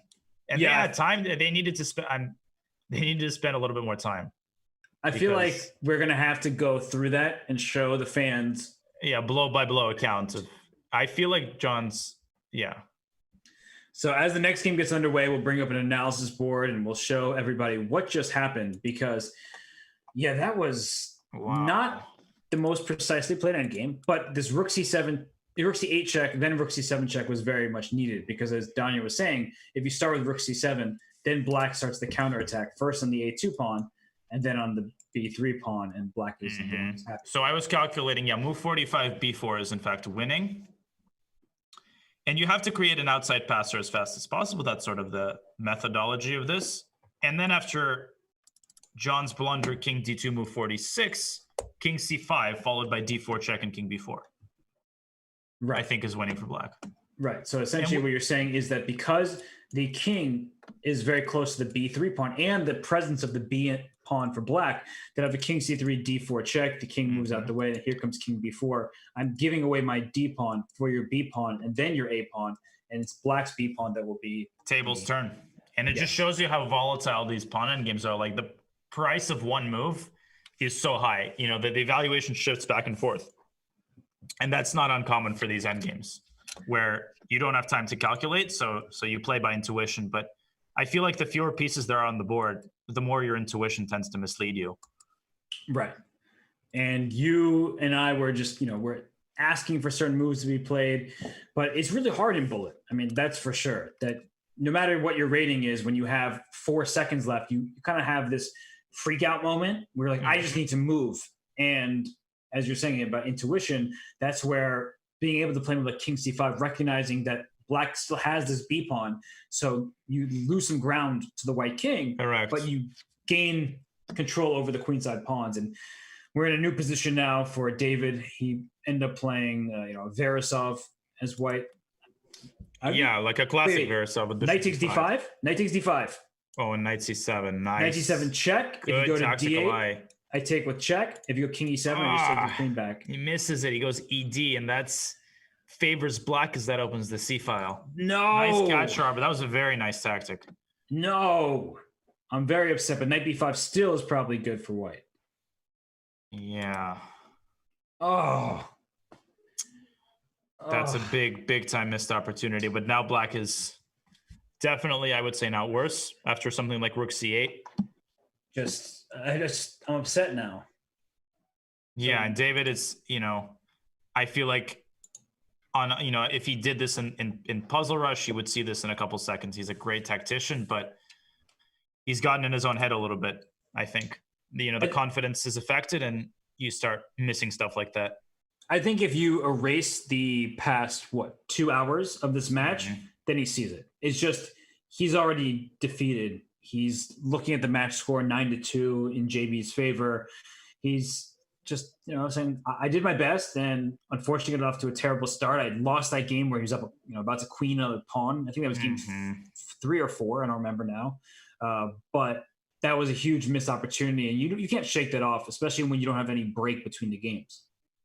Yeah, and sometimes even when you think you have shaken it off, it still lingers in your subconscious, and it, as you said, it influences your decision making, and it forces you, sort of to be more conservative, and normally you would be looking for more decisive action. So now we have an endgame that, despite the isolated pawn for black, if John puts his king on d6, he's so solid here, and he's, white's king is in a little bit of danger potentially if black plays a5 at some point as well. So, and he does play a5. Man, Again, I keep thinking maybe I should have gotten an invite to this tournament. It got lost in the mail. Yeah, exactly. Gave the wrong address. But good call on a5. And one other thing that's annoying for black, though, is that once the king goes to d6, at some moment, a knight h5 type of move, you see this in exchange Spanishes on the other side of the board, where white puts a knight on a5. And the reason why that can be annoying is because black doesn't especially want to start pushing those pawns, the double pawns on the f file, and he plays b5, keeping the position closed. I like that. Maybe king a2, king a3 at the right moment, just scooting up the board. But I do think that, all things considered, for John with the black pieces here, the problem is solid. Also there's this plan of going knight b6, bishop d7, and rook a5. And the reason I know this is I lost a game with white one time to Eugene Perelstein in a Verisov Jababa with a very similar structure, where it looks like, the queen side is dried up, but suddenly black goes like knight b6, bishop d7, a3 and stuff. And it immediately gets dangerous for white. So I'm strongly advocating for knight b6 here for John. Yeah, he does do maybe knight takes e6. Yeah, knight e6. Rook e1, bishop f5. Yeah, no, but now now bishop d7. But then rook e8. Rook e8, take with the bishop, and yeah. Yeah, but knight h5. My move from earlier. Just go after these pawns. I think knight h5 was a much better move. I agree. Maybe knight h5 now. Maybe knight h5 to bishop takes e8, or even rook. Yeah. Oh, nice. Knight h5. He's got to see it. There it is. Bishop d7 though. Knight g7, rook g8. Okay, you're still trying to be all tricky. So bishop d7. Maybe I plays knight c4. He's trying to get the b5 pawn at the very least. Right. For the loss of his pawn here. Maybe David should have taken on c4 first. I'm not sure. No, but definitely white is. For example, maybe. Okay, he's going very fast here. I think he's going to repeat. Just gain some time. Take h6 if he wants it. Rook e7 is even better. I'm not sure. Knight d2 check followed by bishop takes d3. Does that create any problems for white? Maybe not. I would go a3 with John. If I were John, knight d2, something like this to try to muddy the waters a little bit. Yep, play a3 at some moment. Or b5, b4. Advance that pawn, And all it takes to win a chess game is one pass pawn promoting. I would go b5 here. King c3. Yeah, that's a good move. Rook f8, not the type of move you want to play where you're super passive. Oh man, now this is just nastiness. Yeah, king c3 is nice. Yeah, king b4. The knight on f5 is just Black's got to be careful. He might be. Oh, do you see checkmate? Oh, knight d6. No, but there was almost. This is nice for white, but there's almost a checkmate for JB when he went king to b5. He was the rook c8 was a big rook threat, c8 check is mate on this king here. That's actually crazy. An endgame mate on c3 in the center of the board, basically. But look at David seeing it, and he wins that game, winning a rook. Must win, so he delivers. And John did a little chuckle. He was like, okay, well, now I'm only have 3 times the score. But yeah, just got to refill the espresso. And he plays the same-ish. So great pawn chain for white. Yep. And he, the one over the board game I played with John, he also played the same-ish. So, and Andrew Ting plays the same-ish again to continue our theme. I don't know about Georg Meyer, though. So you're saying that their opening repertoire is the same-ish? I think I've said everything I need to say. That is a showstopper. We can simply end the call, end the commentary. That's it. It will never get better than this. I'm glad that I could come up with something that met your approval. It's very important to me. I mean, that was incredible. Thank you, sir. Knight h7 played by David. So honestly, these structures are very fascinating to me because on one hand, I mentioned this pawn chain from g2 to d5. It looks great for white. It's all connected, protected. And the pawn d6 is sort of a cemented weakness. But the bishop on g7 just is the best piece on the board. So it is. Can't give it up. Diagonal. Yep, and h4, that in combination with the queen and everything, it takes a lot of skill to play these positions properly with white. Black has all of these like f5, knight e5. I like black here in Blitz, but John makes a very astute move, queen c2. Now he wants to go knight d2. Yep. And even if David plays f5 here, John can just ignore that castle short. And as we've seen a couple times in some of the games, if John can push him back, some of the hidden weaknesses in Black's position begin to reveal themselves. So very complicated. I mean, I think it's just double-edged. Yeah, and I guess the question I'm wondering is, once Black plays f5, are you going to take on e4? Or are you just going to leave the tension there, bring that knight back into f6 from h7? But the problem is, Black's a bit loose. You see this pawn on h4. That pawn can become a target at some moment. Sure, you might play h3, but playing h3 often doesn't amount to much at all because you're not attacking a white king that has a knight on d2 and these 2 bishops and a rook on f1 once you castle. So, yeah, it's not that great of a position strategically from Black's point of view. Yeah, so definitely. And things have gone south in these last few moves for Black. I mean, he just backed up completely. Yeah, I mean, John has really raised. He's raised the Bartholomew.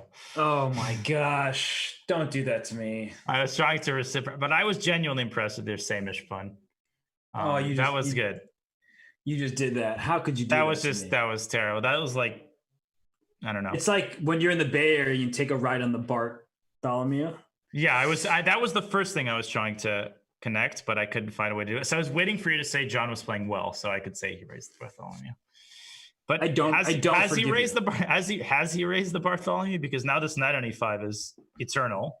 On the other hand, Black has these weaknesses on the f5 square.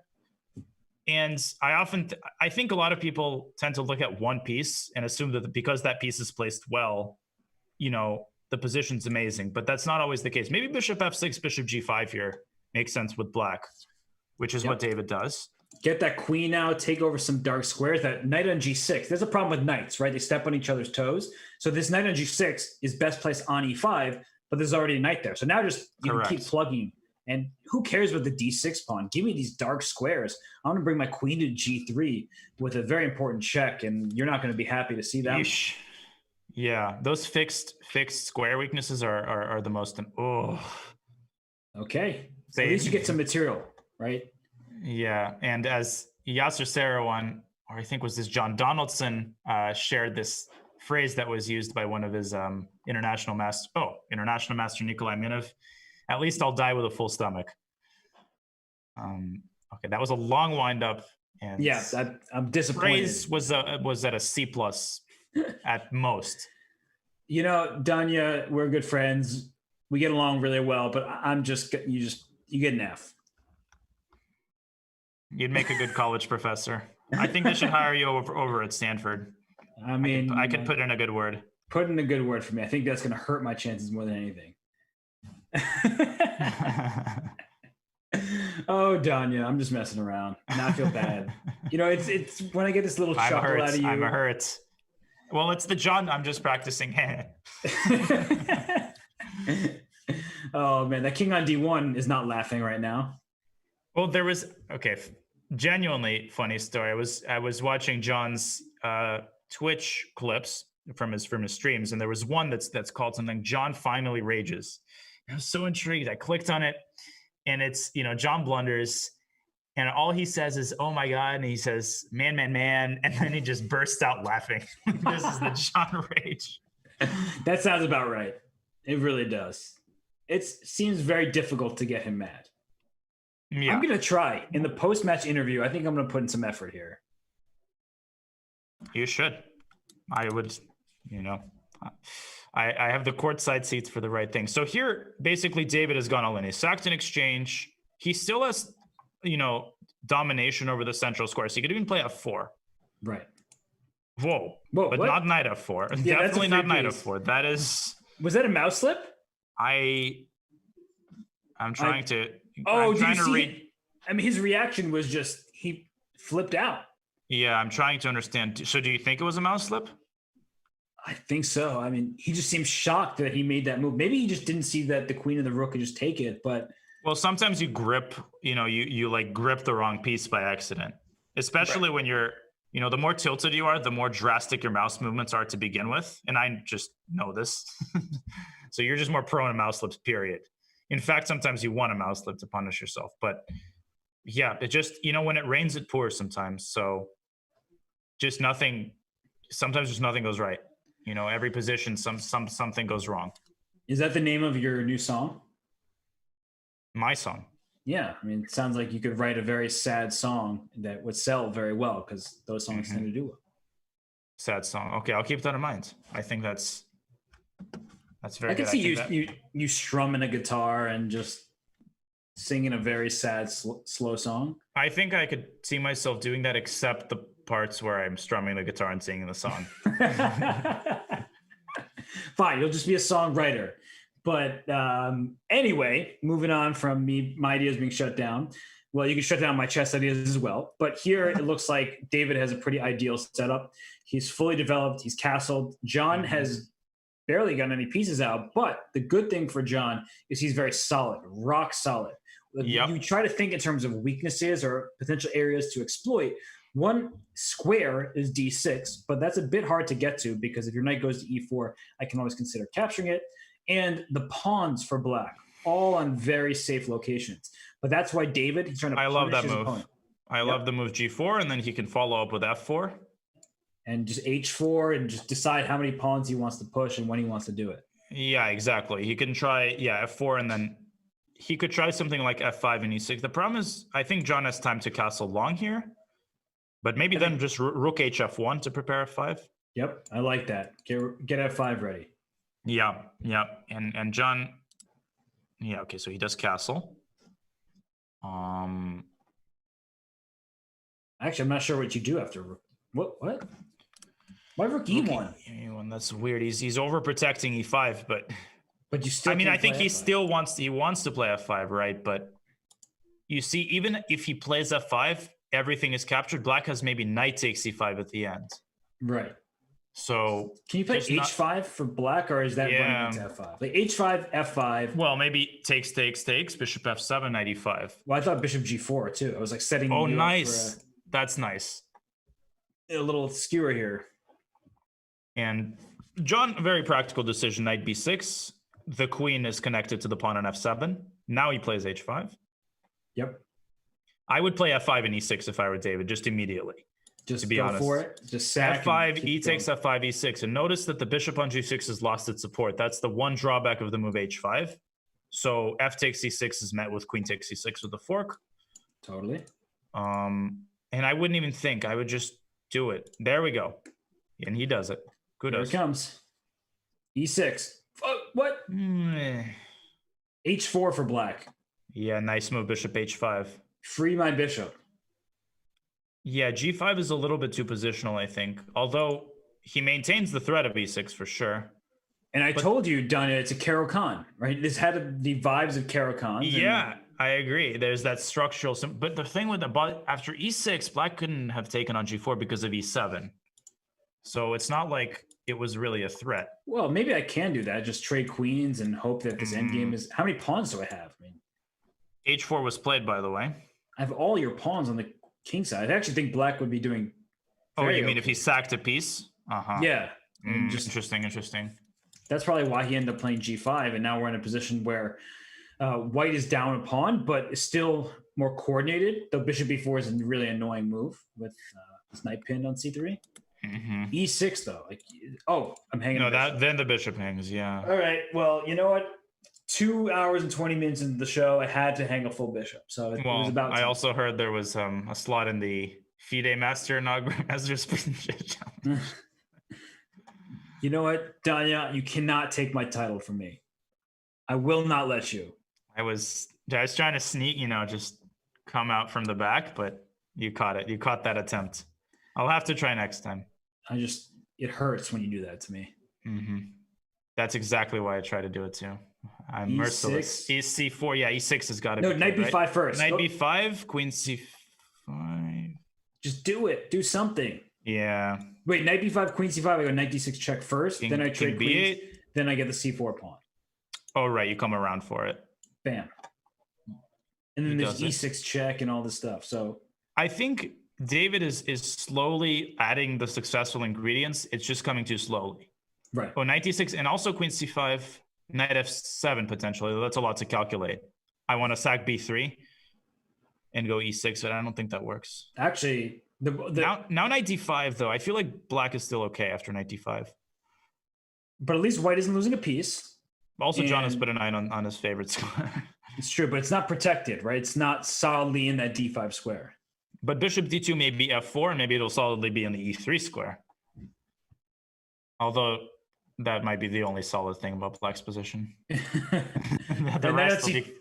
knight C4 is going right back to D6 soon. Yep. Just let me go right there. Diving into the lake for a second attempt at the gold. And I don't know why I said that. Well, Minnesota has so many lakes. I like it. Right, exactly. That's why I said that. I forgot why I said it, but you reminded me. C4, by the way. But rook C6. Oh, stop it, Robert. You were trying to. Why are you so annoying? You were trying to pin my rook. I'm not allowing it. Wait, but there might be. There's got to be something, right? Rook. Wait a minute. Well, first of all, David doesn't have a minute. Wait 24 seconds. The knight's almost trapped. Knight B6. So knight B6. Bishop. No. Wow, this is really easy, yeah? What's the pawn count? It's 3, 6 against 5. Okay, so black plays C5. He should have played C5, bishop takes F7. If we just go back. Oh, nice. And then rook E7, rook F7. Yeah, what is going on here? Can't go back. No, now he's winning a million pawns. C5. C5. Oh, just end it. Knight D5. Rook A7 has to be winning. Rook A7, rook C5, rook A6. In either retreat, you win either the rook or the knight. But not this. Oh. No, this is going the wrong way. No. Knight E3. No. Take on F7. Oh, no. Now bishop D3. John is so... He pounces king D4, and I mean, it's anybody's game. No, never mind. It's David's game. Bishop G6 check. King F4. Yeah, king F4, actually, I think it's unclear. I agree. It was getting very unclear. But we saw what happens in that tragic 5-minute game. David, he's starting to let him a little bit too... Okay, this time he's playing fast. H3. Rook G5. H3. Go. Bishop C4. C4. Oh my gosh. B5 is a little iffy, but okay. Still wins. Oh, it can't take on G7, which is the move you would play. Oh, E2. Oh my god. Okay, this is edge of your seat entertainment, but he got a queen with check. Yeah. Rook c7. For intermezzo double exclam. And oh, there's a good try. Wow, what a finale. Good try, John. Good job by David to spot that, that skewer. That was fun. I was really enjoying that. Let's watch John's fish. I mean, all smiles. I love it. Pretty flawless technique. I thought it was a good game. It was a fun game. Interesting ups and downs and a lot of interesting positional concepts. Yes. That's a very professional way of framing that. So now it's 10-4. David, unfortunately, this is the last game in Blitz. He then goes on the bullet. The bullet will be just amazing. I am so excited for it. I am. And you're not IM. You're GM. You're not IM. Danya, how many times have we talked about this today? Once again, you render me speechless. How many times have I made that mistake? I don't know why I keep calling myself that. I keep minimizing. I think I'm expressing a hidden desire to play in this tournament. No, can I briefly have my title not revoked but suspended? You can. And what were you saying before I very rudely but intentionally interrupted you? I was saying, I was going to ask, do we have a statistic on what was the greatest comeback ever mounted in the Speed Chess Challenge across all sections? We must in the bullet section. I feel like it might have been Duda against Grishuk, but I'm just curious if there's actual data on that. Wasn't there some really long time ago where Yakov beat Boris Avruk down? He was down a bunch of games and somehow really crushed him in the bullet. I think so. I'm not sure. Yeah, I feel like I'm channeling it because I see this sometimes in like basketball games where, the commentator will ask, some absolutely random statistic. But I feel like we can pull this one out because how long have these Speed Chess Challenges been going on? I mean, basically since the days of the death match. Right. So I'd be curious to know if like a 6-point comeback has been done in bullet. But with 25 minutes, you never know. No, I know. I think I know. I think I know this one. I just got to say it. Just let me say it, Robert. Let me say it just because it feels good to say it. Just say what you want to say. Let the words, I think they say let them fall out, maybe. Mm-hmm. Honestly, Danya. I think John might just let his knight fall out to c3, despite the fact that bishop's on e5. Yeah, knight c3 looks good. But I was singing in speech to you, and you didn't keep singing. You were singing in speech to me. Yeah, sometimes I speak lyrics to people. So I'm supposed to record them on like a scroll. I mean, that works. Mm-hmm. But I feel like instead I'm getting crickets here, so I'm going to go back to the chess. And I like White's position. You know what I said about the guitar and the songwriting. I love that concept, but with 2 exceptions. No guitar, no songs. Fair.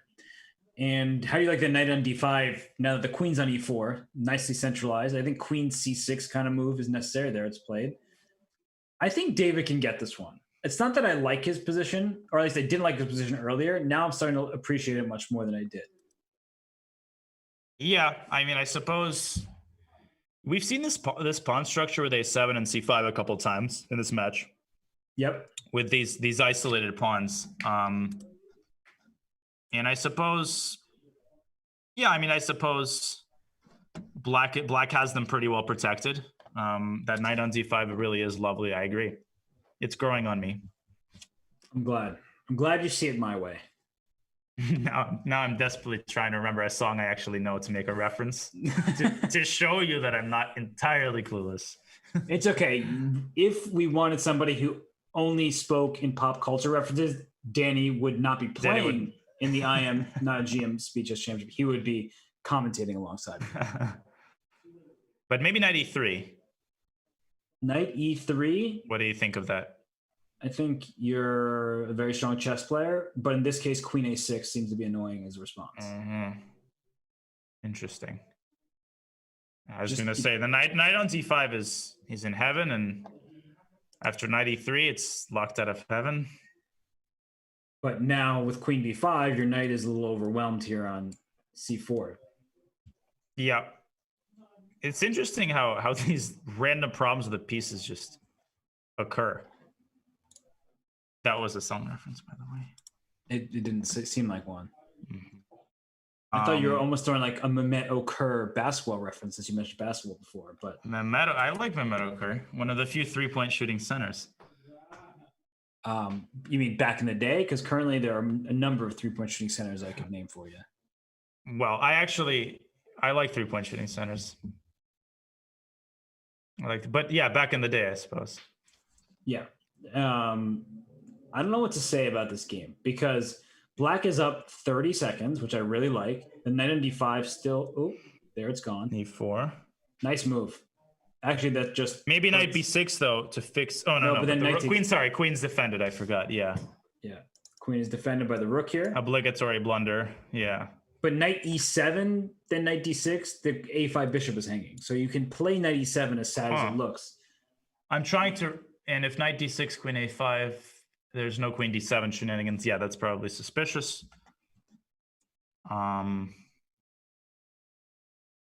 Ooh, okay.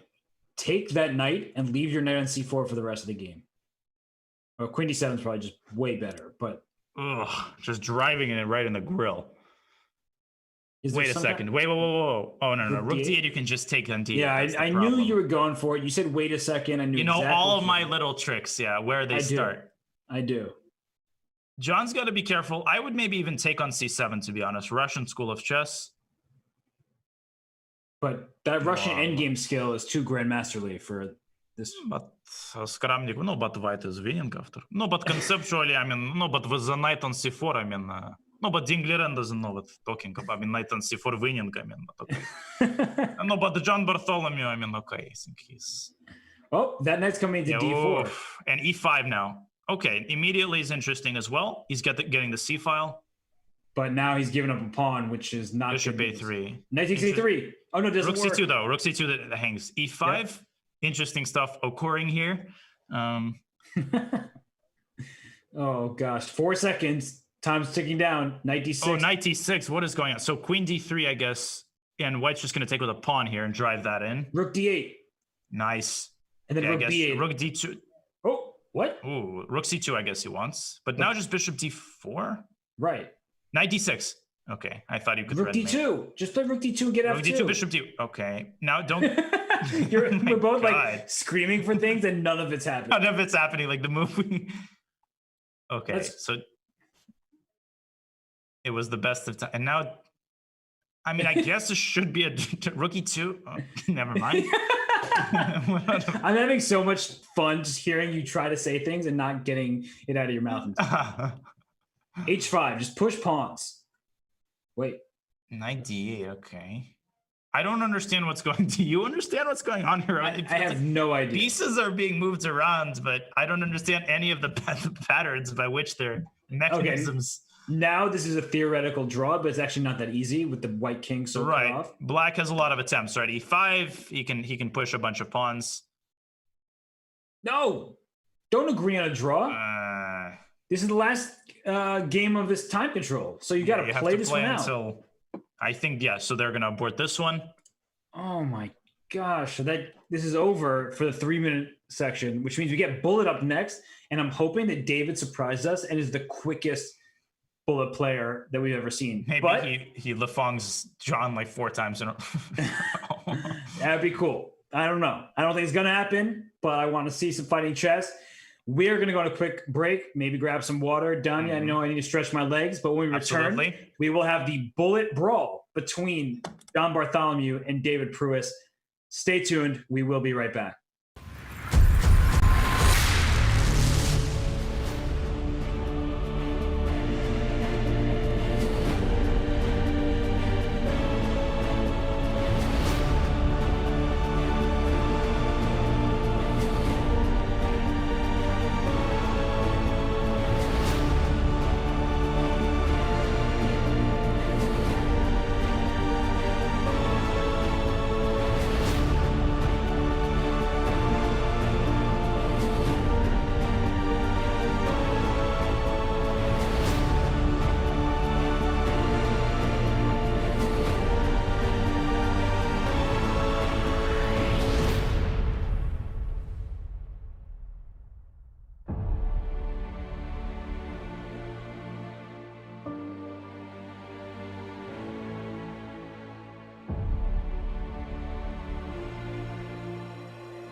Chess.com is helping host so many events, none of which I seem to be able to play in because this is the IM, not a GM Speed Chess Championship. And then we have the European Online Chess Championship coming May 16th. So, well, can't play in that one either, Danya. But what we can play in, and I'm excited for this one, is the premium arenas. So it's going to be 2 hours of 3-0 Blitz for premium members only. And Danya, I mean, you tend to do pretty well in these kind of tournaments.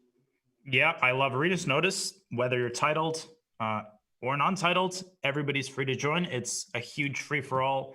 These tournaments are just super fun. You get to play, you know, very strong players. You can catch anybody any given round, and we've got a pretty big prize fund as well. So no reason not to get up early on that Sunday if you're in the Pacific zone and start your Sunday off with a really fun arena. And it turns out that the prizes are actually even raised for the open prizes there. The overall prize. That's awesome to hear about. And we have Title Tuesday events, of course, every single Tuesday on Chess.com. I've been trying to play in those. And when I say trying to play is I do so badly so early that I have to leave. And I often share your fate, Robert. Yeah. I'm sorry for the both of us. Somehow there are just certain tournaments that you just cannot seem to catch a break in. And title, I mean, arenas I seem to do better than Title Tuesdays, but any given Tuesday. I know. I've seen that movie. That's a good one. Excellent. I've done my job for the day. Can I go? Well, honestly, nowadays Tuesdays are just like Sundays. They're just like Thursdays. So exactly. I've been losing track of that. Yeah, I wake up. I barely know what day it is. Well, I know what I'm ready for, and that's Bullet. Would that be the Bullet? Yeah, I'm ready for that as well. I mean, that's how we know that it's a Sunday. Just kidding. I know it's Saturday. I think you know it's Sunday when you see Jamie Foxx on screen and you're just like, oh, there's Al Pacino and he's a head football coach. That doesn't really make too much sense. But, you know, now what day is it now? Is it about to be Sunday on the East Coast? It's 11:40, yeah. So 20 minutes till Sunday. Why is there a queen on E6? Yeah, well, I was wondering the same thing. How did it land there? I've seen Magnus doing this, and Magnus did this against, well, he did this against me recently in a Bullet game. He's been doing this a lot in Bullet. That's the only person I've seen play this. It looks terrible. I'm going to be honest with you. It does, but man, if only John somehow interacted with Magnus. I don't know. Yeah, if that were a thing where they could talk and maybe go over rook endgames. Yeah, some lines while they were at it. But yeah, this does look terrible, doesn't it? Look at that bishop on f8. I thought that bishop was good. Excellent. It's bad bishops defend bad pawns. E6, just do it. Yeah, just gotta rip the band-aid off. Play bishop g5. Try to take that knight off. Ooh, going for mate. I love it.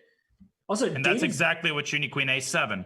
David's bullet rating is 2,035. That is an absolute. That's not right. That's a travesty. He's way better than underrated. Yeah, he's very underrated. Bishop f4. Bishop c5 traps the queen. Oh God. Uh-oh. Oh no. I think that's a commentator's curse. That is a commentator's curse. The moment you started talking about his rating. Yeah. Oops. Can we delete that part of the footage? Because edit it out. Yeah, that wasn't good. I'm not going to lie. That really wasn't good. But David had a good position until that point. I think, yeah, maybe bishop to d4. Targeting f6 there. Yeah. And then d5 starts being loose. There are many. It was rook d3, doubling the rooks in the d file, just going for it. And that's a sad one for David because he was really earning that victory. And I liked the way he was playing the game against an offbeat opening. And again, he's much better out of the much, but he's going to win this pawn. And you know, it's sad because remember the very first game of the match that set the tone, right? He blundered the fork in a very good position. Yes. So it just often boils down to these one-move tactical blunders, whether you have a 5-minute portion or the bullet portion, that always seems to constitute a pretty hefty number of points that could have gone either way.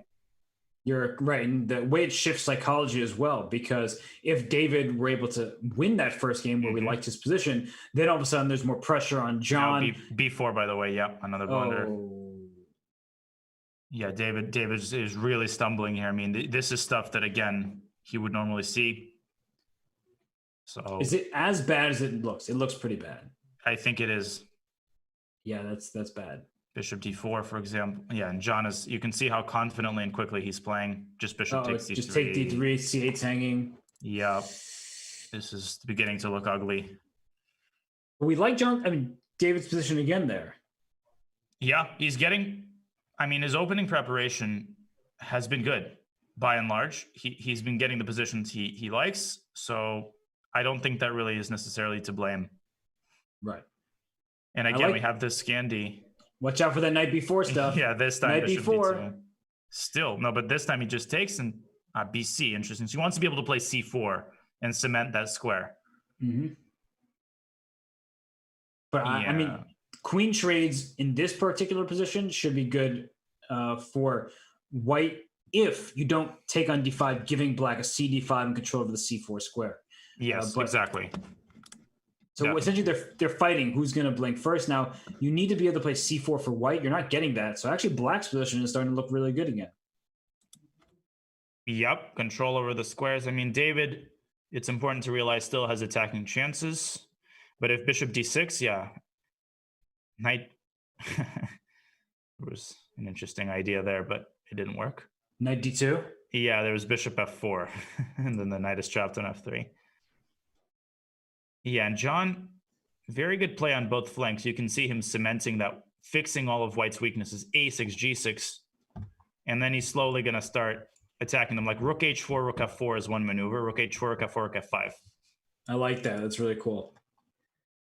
Just trying to start attacking these weak pawns here. And there's nothing really that white can do about it. In fact, well, he's banking on maybe king c7 prophylaxis just to avoid any bishop c6 shenanigans. Right. And there is c4, c5. So here comes c4. But now rook takes g5 and Oh, knight takes c4, knight d2 check. Oh, that's annoying. Just take and give this check. It's a fork on the king and the. And he does this. That's savage. He does it first. Oh, he wants. Is he just go rook takes d4 and just. What? Well, c4 knight takes d4, I think. Knight takes. But by the way, their knight takes d4, rook b7 was the game still went on. Right, that's what I was looking at. So that's what you were saying, yeah. Ugh. But yeah, I don't think c3 was intentional. I think he was trying to go c4. Oh, you think it was a slip? Yeah. Mm-hmm. Yeah,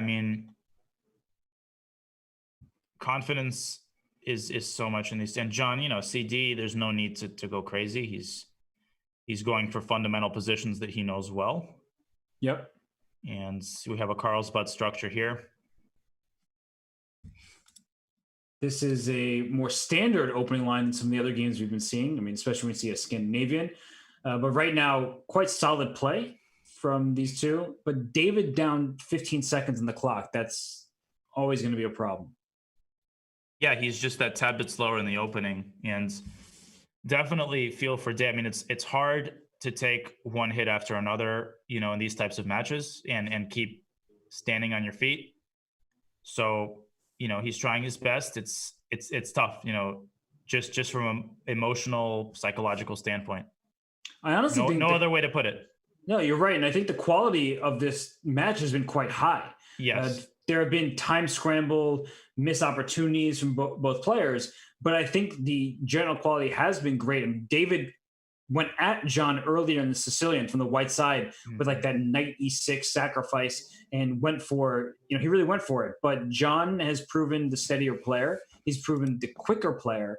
And that's been a big problem for David game after game. He's down 40 seconds pretty much on the clock right now. Right. And I think John's success in this tournament is going to be determined by, if he can clean up a little bit of some of the blunders with his positional understanding, which I think is, and I'll finally say this, at a grandmaster level, well over grandmaster level, that's what makes him such a scary player in bullet too, because he always keeps his pieces healthy. Very, very hard to create chances against him in certain types of positions. And look at this, like knight on c5, bishop, everything's protected. Now he takes, goes queen f5. All these squares are weak. Knight e6 comes in as well. There it is. Just crushing. Take f8 is the simplest. There's a reason John's bullet rating is near 2,700, which is a great player on these servers. Not just a great IM player, is great for anybody. So John is, this is knight g6 checkmate, but John's barely gaining any rating points for these games too. It's funny. He's getting like 2 rating points for every win at this point. And he's crushing here, but I mean, David definitely still underrated. He's not a bad bullet player. He's relatively fast, but at this point, things are just not going for him. Let me ask you a question, Dunn. If this event started like with the bullet, how do you think David would perform in the bullet against John? I think maybe David would score something on the order of 1/3, so 33%. Okay. I mean, I just feel like some of these games, he doesn't get a great position out of the opening, and because he knows the score, he gets dejected and is more likely to tilt a little bit or do something drastic. Here, for example, if this was the start of the match, maybe he'd be prone to be a little bit more resilient in these situations. And I definitely don't mean this critically or to suggest that he's not, trying his best, which he absolutely is. I don't know what you think, Rob. I mean, John is such a good bullet player too. I mean, I would say he's even underrated at 2670. I've played him in bullet on Chess.com, and he always gives me a run for my money. Always. Yeah, I do think that both players are underrated, more so David. He doesn't play often, clearly. Otherwise, his rating would be 2035. But that inexperience has shown, because John is just much quicker. Even in this game, it's moved 16 and David's down to 20 seconds. And as we look at the bigger picture in these brackets for the IM Not a GM Speed Chess Championship, we start thinking about who might John's next opponent be. And I believe it's the winner of Lawrence Trent versus Kostya Kavutsky, if I'm not mistaken. And both of those players have quite a lot of experience playing in the faster time patrols. And so if the match is very close heading into the bullet, it's not a foregone conclusion. Whereas when you have no experience playing bullet chess, then you have no hope playing someone as strong as John Bartholomew. Definitely. And we see here another win. David blundering the piece there, but that position was already miserable. Yeah. Yep. So, I mean, Kavutsky-Trent should be a very interesting match. I think that's going to be pretty close. Both of those players are relatively experienced online. So, that's one of those matches where I really have no idea. Like a lot of these matchups, complete unpredictably. It could be lopsided, but we don't know in which direction. Yeah, a lot of the matchups, you can think, I see both players having a chance on a good day of winning, but I have no idea about Kostya versus Lawrence, because I would say of the two of them, Lawrence is louder. He's more public facing, and Kostya is unassuming and writes articles for US Chess and is just an all around friendly, quietish, nice guy, but is also can be devilishly strong when it comes to chess. So I really don't know. He's a silent beast for sure. Right. He lets his moves do the talking more so. That knight on e5 is Lawrence h3. Does let his moves do the same, but he also likes to let his talking do the additional talking. Yes. Very well said. Do some, this will go straight into, the Hall of Fame of sentences. Sentence Hall of Fame. That's kind of cool. I like that. The Grammar Hall of Fame, yeah. Another piece. John's just gobbling everything up here. Yep, he's hungry. Wait, how many pawns does Black have? Just 2? Yeah, but it's mate. And Bishop e4 was just mate after. Oh, the dark squares. Well, maybe Rook e4, Rook d4. Now it's mate for sure. Takes and Queen c3. Yep. That's it. Goodbye. Queen h8 is checkmate, or Queen f6. Yeah, wow. That hurts. Look at that dark square domination there. Yeah, I can't afford to give up those squares like that. Yeah, I mean, that opening was some sort of Queen's Indian where David quickly gave up the dark squared bishop. And wow. Yeah, it's deflating for us as commentators, honestly, because we're at this point, we just want David to get some victories going. We do. He's much stronger than the number next to his name in terms of the performance in this match. And so, and I think in that regard, we're both come on, David, score a few here. But all credit to John, because he has had some really tough positions, including game 4, game 3, when he was down, a queen for a rook and a piece and about to see another queen land on the board. He understood that David's weakness is time scrambles. and he was able to find certain moves that didn't allow David to pre-move, and that's a skill in and of itself. It is, absolutely, and it's in the context of online blitz and bullet, it's as full-fledged a skill as many other skills, over the board skills.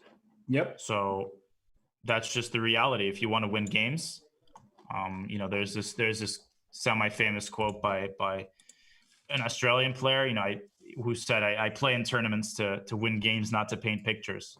So you need to also master the unglamorous skills related to kind of flagging and the, basics of how to play in time scrambles to really make it in online blitz and bullet. And I think John has done a great job of that. He's gotten faster, I think, through, over the last couple of years, as far as I remember.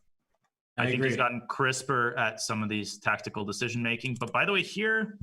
Rook D1. Oh, Queen F6. Yeah, stopping Queen takes G6 was... Queen takes D4 looked pretty strong there. Still, this looks like a game that I'm waiting for you to finish your sentence. No, I was just... I thought White was much better, but that has evaporated now.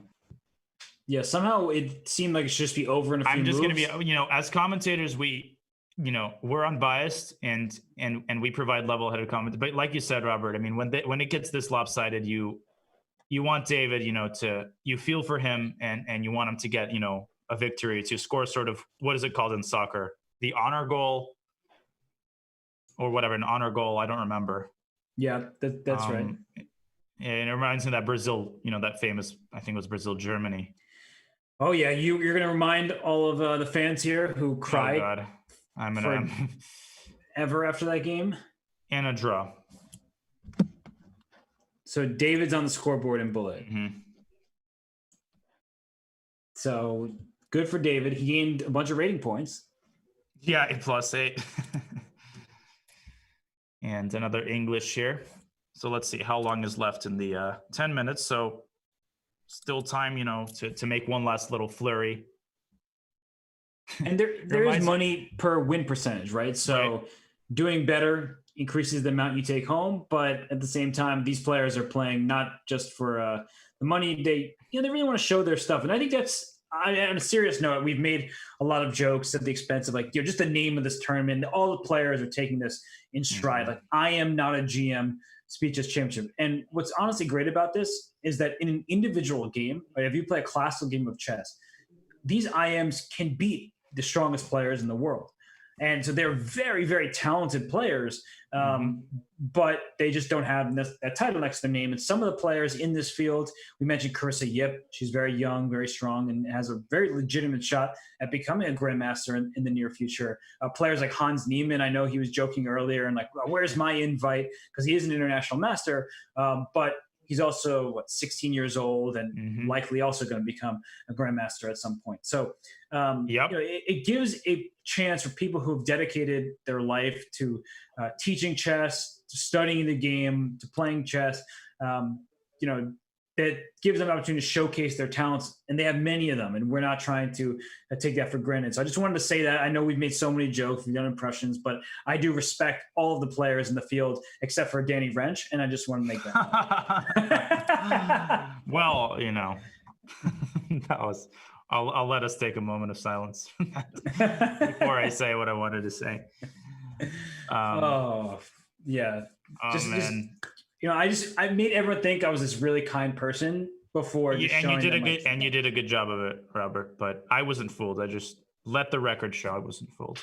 I always knew what hid below the surface. But I was just going to say that some of the, as you point out, some of the competitors are going to be GMs, no doubt about it. And some, we'll take, for example, International Master Dinu Polito, who maybe some are less familiar with. Not only have some of these players dedicated their lives to chess, but someone like Dean is an incredibly successful chess coach who runs successful chess academies and brings a super positive impact to the chess community. And it's not all about your FIDE rating.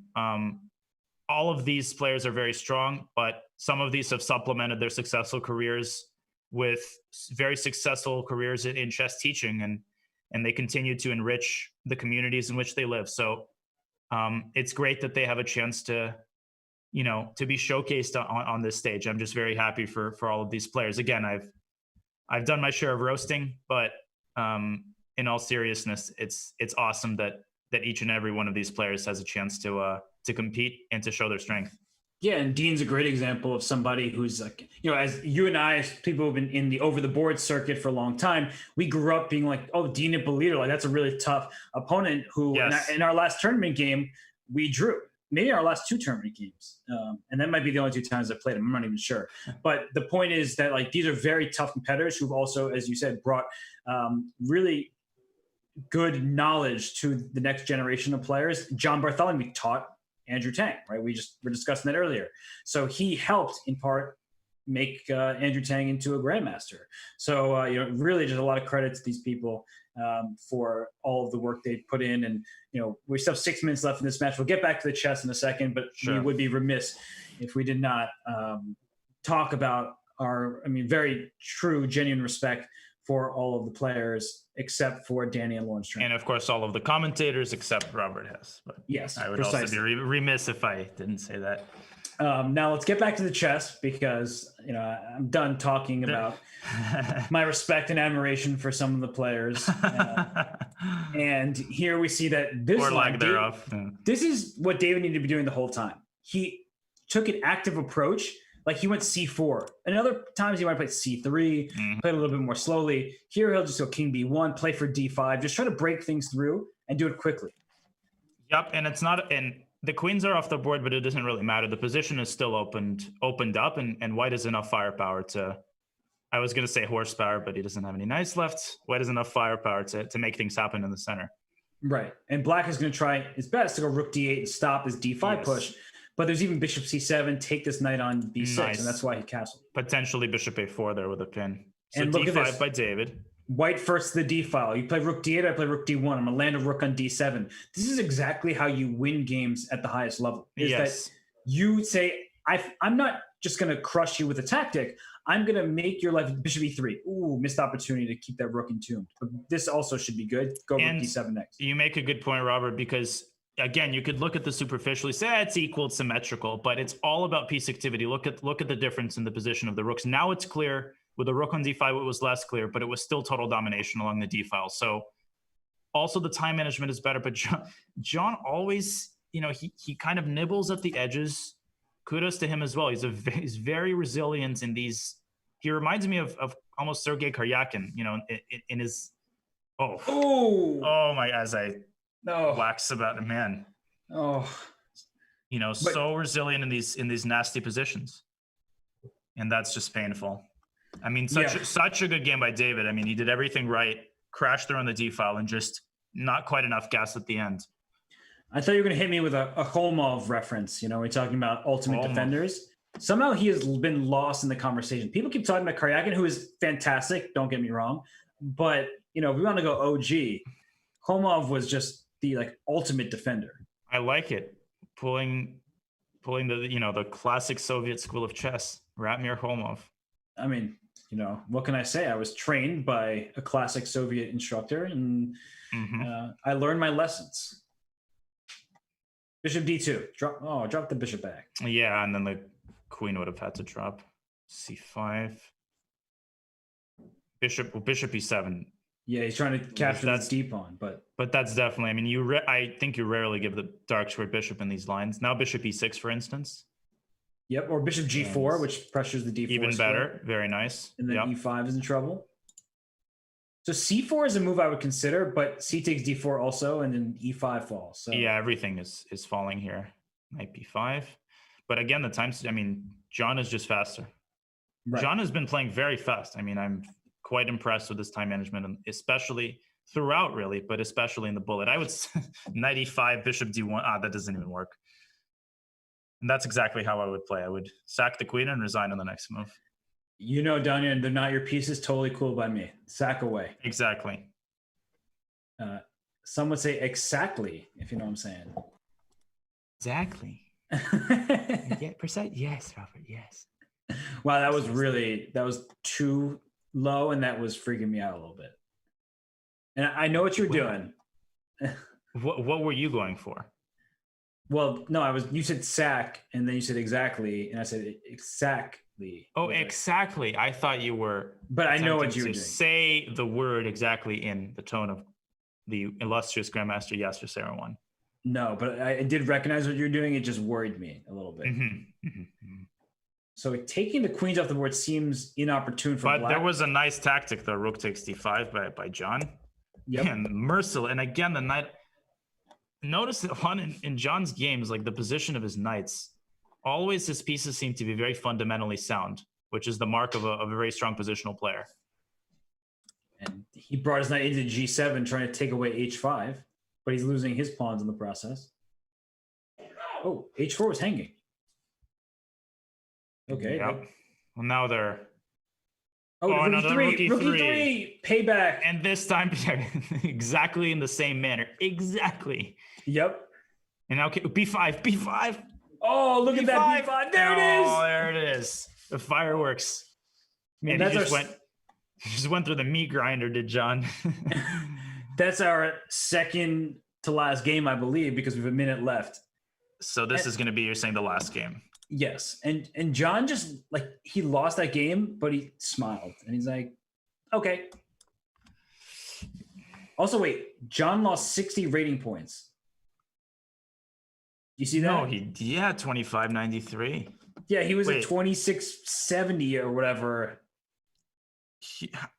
That must be a glitch. He lost. Was he provisional? That's not possible. That's some sort of a glitch. So he was 2655 and then 2593. Yeah, that's what? Yeah, he was 2655 and then he lost. He was 2593. He lost 60. So he lost 62 points. That is amazing. Oh my goodness. So David needs to win like 4 more games, and then he'll John's be higher. Rating will be below his. Oh my goodness. Somehow that doesn't seem right. So I'm gonna hope that John can gain. I don't think he really cares, but I hope that he can be refunded some rating. Mm-hmm. Yeah, that's a little on the crazy side. Yeah, it seems a little harsh. Okay, rook b8. The bishop on d4 is such an amazing piece. Donna, that's like the best possible piece you could have. Whoa. John. Risky. Queen c3? No, I think that's just bad. But the knight's hanging on a5. Yeah. Oh, g5. There we go. That's the fireworks. Bishop takes e4. That's the 4th of July fireworks. Wait, but it's Bishop takes e4. Queen and Bishop g6. What a beautiful idea. Yeah, and I'm trying to just take a rook b2, rook b1, Queen b5. Yeah, I'm trying to mate you. You saw it. Yeah, but John, I mean, this is what epitomizes him. King h7, rook g8, keep my extra piece. And if rook d6, then queen b4 forks d6 and b2. Right. In fact, just queen b4, queen a3. Protect it first, rook c8, and then queen a3. But rook d3 here, at least attacks the pawn. And queen to a3 should do it. Forcing the queen exchange on c1, and then you're up a piece. Nice. The ceremonial promotion. Yep. I would just give everything up on g7 and then resign. And it would be, I guess, symbolic if rook d1, d5 were played, but the last move is d5. The last move. Well, I mean, it's all over here, and we are going to take a short break so we can get the players on for an interview. So stay tuned. We'll get the players' thoughts and wrap everything up in just a few moments. So thanks, everyone, for tuning in. We'll be right back.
And we are back with our competitors from the IM GM Speed Chess Championship.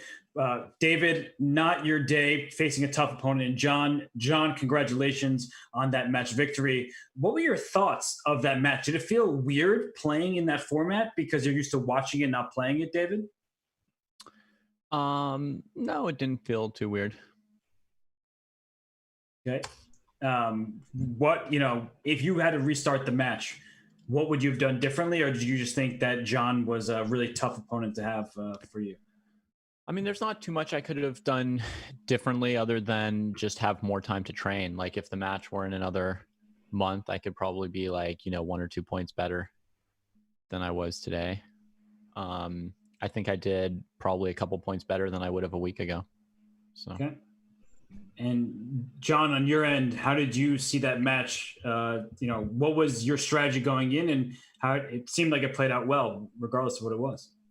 Yeah, I was commenting in my local recording that my strategy was just to get playable positions and try to play at a reasonable pace, which I've been working on in Blitz, especially just not trying to overanalyze, get positions that make sense, and I can play natural moves. I did feel like in most critical openings, David was outplaying me, and that's been one of my weaknesses. So I'm not happy with how the openings went for me, but yeah, in a lot of the close games, I was coming out on top, which, in a match like this can make all the difference. David, did you feel similarly in regards to sort of how you came out of the opening, or where was sort of your biggest points of frustration throughout the match? And I think the openings went pretty badly for me, actually. I mean, I didn't get frustrated about it, but the positions that I got were kind of bad, and I didn't really know whether to keep banging my heads against them or start playing other random things. It's tough in a match because you don't have any time really to reassess. Yeah, and I had slightly prepared a couple openings, and they completely didn't work. But then, like, if I play something else, like I haven't played in years, it's not likely that I'll know it particularly well. Yeah. So I wasn't really sure what to do on that front. I mean, that wasn't an unexpected worry. Right. David, let me ask you a question specifically about 2 of the games. In game 1, you had what looked like a great position playing against an isolated pawn, and you hung an exchange. And then in game 3 or 4, where you had that queen against a rook and a bishop, you unfortunately lost on time. Do you feel like if those 2 games in particular, if you got off to a better start, that would have changed the trajectory of the match? Maybe. I think confidence, or lack of confidence, can sort of subconsciously cost you a couple seconds per move. So maybe if I'd been more confident, I wouldn't have played quite as slowly. I did dirty flag you in that game, to be fair. Yeah, I mean, I realized that I was under time pressure, but I thought I had like 6 seconds, not 0. And I was playing queen takes d4 check, and I thought it was over in one more move.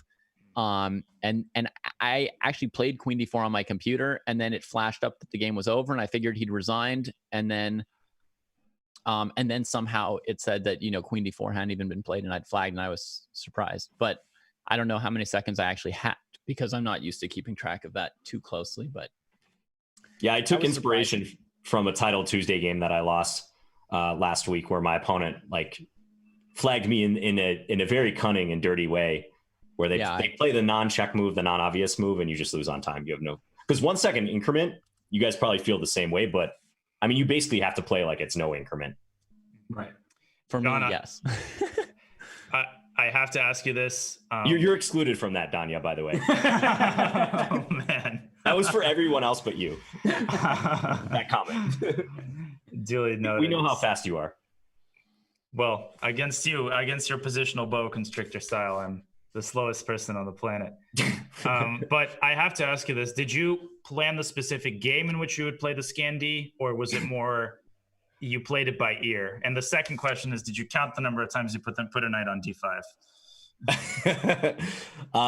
Well, there was a game where I got my queen to d5 multiple times, because maybe David can reveal it, but I thought like he had some preparation in the queen d8 Scandi line where he played g4. I never seen that move that early. And the first time I played that line against him, he played that pretty quickly and confidently. So I figured that was prep. And that was a game where I played knight b4 and I was going after c2, and my queen was like bopping around a I took the pawn on d4, then I went to d5, then I went to a5, then back to d5, and then I traded queens as I like to do, and black was winning. So to answer your question, I wanted to start out with Sicilian and just see where it went from there. But I figured as the time control got faster, I mean, definitely Scandy's like the opening I'm most comfortable in. So I thought the 3-minute and bullet portion would be good to wheel it out. Yeah, I almost unfriended you. Like during the commentary, I was saying I was very disappointed not to see a Scandy for a while. And then I almost said I wasn't going to speak to you anymore. So I'm glad you whipped it up. Those who wait, Robert. I was very impatient. It's a virtue, not very virtuous at the moment. Yeah, it was fun. I enjoyed it. I mean, I tried a move that Magnus told me about in Norway recently, Queen E6. Yep. We're speculating about that. Queen E6, Queen D6. Like he told me in person, he's like, that's not so bad. Like if white doesn't know what they're doing or it's a blitz game, it's not at all out of the question that black will at least equalize. Yeah, we figured in between the endgame practice, he slipped a few nuggets of opening advice to you. Right. And David, he's busy name dropping Magnus Carlsen. Did you have any super GMs lined up helping you? It seems like an unfair advantage, if you ask me. Well, I mean, I took 2 lessons in the last couple of weeks. As you know, they weren't players who are better than Magnus Carlsen, but I got a lesson from Sam Shanklin and a lesson from Danya here. So nice. I tried to use the time that I had to improve a little bit. So John should get a bullet rating refund. Should you get a refund for the lesson that Danya's purportedly gave you? Because no, I think I did a lot better than I would have otherwise. Well, Danya also kept that very secret. I had no idea that happened. It's attorney-client privilege. Yeah, this is just like John working with Magnus doesn't feel fair. I am gate. Working with the commentator seems a little iffy. Danya, there wasn't much he could do to help me out during the match, was there? That's true. I mean, probably not. Slipping subliminal messages through John's Black King. Yeah, exactly right. But in terms of rating points, Robert, I have a new highest blitz rating ever and a new highest rated blitz win ever, which is John. So those were 2 of my main goals coming into the event. So I mean, I feel like Danya and Sam actually helped me out. It's just, I mean, if you look at it beforehand, my ratings were 300 points lower in blitz maybe and 600 or so in bullet. So And just to touch on something you said earlier, it's interesting that both of us felt like we were getting outplayed in the openings or weren't getting as good at positions as we hoped. Because, I mean, this happens in chess. You tend to emphasize the games that you lose horribly and you discount the games that you want. Like when I blundered queen takes b3 in that Najdorf where I played rook g1 and my attack never got off the ground. To me, that was constantly going through my head as I'm playing this match. Don't play e4 again. Don't mess around in positions where David knows the theory and the Najdorf better than you. Mm-hmm. And yeah, that game didn't go that well for you, but I had a bunch that didn't go well for me. So like you said, I had the opposite, feeling. Like that G4 move that you mentioned was something that I'd prepared and I was like, this should be good for me. And in 3 moves I was losing. So knight b4 and I was like, this is ridiculous. Yeah, because you have no time to adjust. Yeah. So I think if you play queen e2 there, you're good. Guard against knight takes c2, and if I take d4, then you have c3. There you go. But I couldn't find that answer between games during the thing, so it really attacks what options I have for what to play the next game. Exactly. Yeah, that makes a lot of sense. And David, does a match like this encourage you or incentivize you or just make you want to play more? Because these days you're relatively inactive as a player. Right. I mean, I wanted to play more anyway, so this is kind of cool. I mean, in general, I'm more of a classical player, always have been. So I was hoping to start playing some OTB tournaments. That doesn't seem to be on the menu. So, I'm looking forward to trying to get my bullet rating up to 2100 or so, and maybe get my blitz rating up to, well, I kind of got it where I think I can get it, but maybe another 50 points. The bullet rating, definitely. I mean, if you rise at the pace that John is falling, then you'll be 3,500 in 2 days. If I could get 60 points for each game. Did you guys focus on bullet strategies when you and Danya had the lesson? He gave me some general advice for Blitz and Bullet for in general, like how to play in speed games and disabling the internet in the city of Minneapolis. Yeah, I mean, it was similar to some of the things you said that you were trying to work on yourself in terms of like accepting playable things, not trying too hard to overanalyze and stuff like that, because my normal classical style is very maximalist and precise and translates very poorly to Blitz and always has. So I was trying to be a little bit less like that. You definitely sped up as the match went along. Like in the first time control, you were spending, often a minute or two in the opening, longer than you probably needed to. Yeah. But then I could tell 3+1, you were speeding up. Yeah, for sure. And I guess, we'll let you, it's getting late. We'll let you go in a second. I have one last question for you, John. You played the winner of the match between Kostya Kavutskiy and Lawrence Trent. Do you have a preferred opponent for the next one? I guess I'd rather play Kostya because we've never played a match before. I played Lawrence before on Chess.com in a match. And like Lawrence, Greg, their usual chirping, it's kind of boring. I want to play new, interesting people I haven't played before. I mean, I'm not opposed to taking them down if the opportunity presents itself, of course. But yeah, I'd like to play Kostya. He's a cool guy. He has a style I think we'd have an interesting matchup with. Okay, well, we heard it directly from the number one seed in this tournament. Congratulations to you, John. David, thank you so much for joining us and for playing. You really entertained us with some great chess. We were actually talking about that the results weren't going your way, but we really thought you played a lot better than the final score would indicate for sure. And so thank you so much for playing this match against John. I think everybody had a lot of fun. Thank you, guys. Fantastic match. We had a lot of fun watching, commentating. Thanks again. Congratulations, John. Everyone. Yeah, thanks, David. Thanks, Chess.com.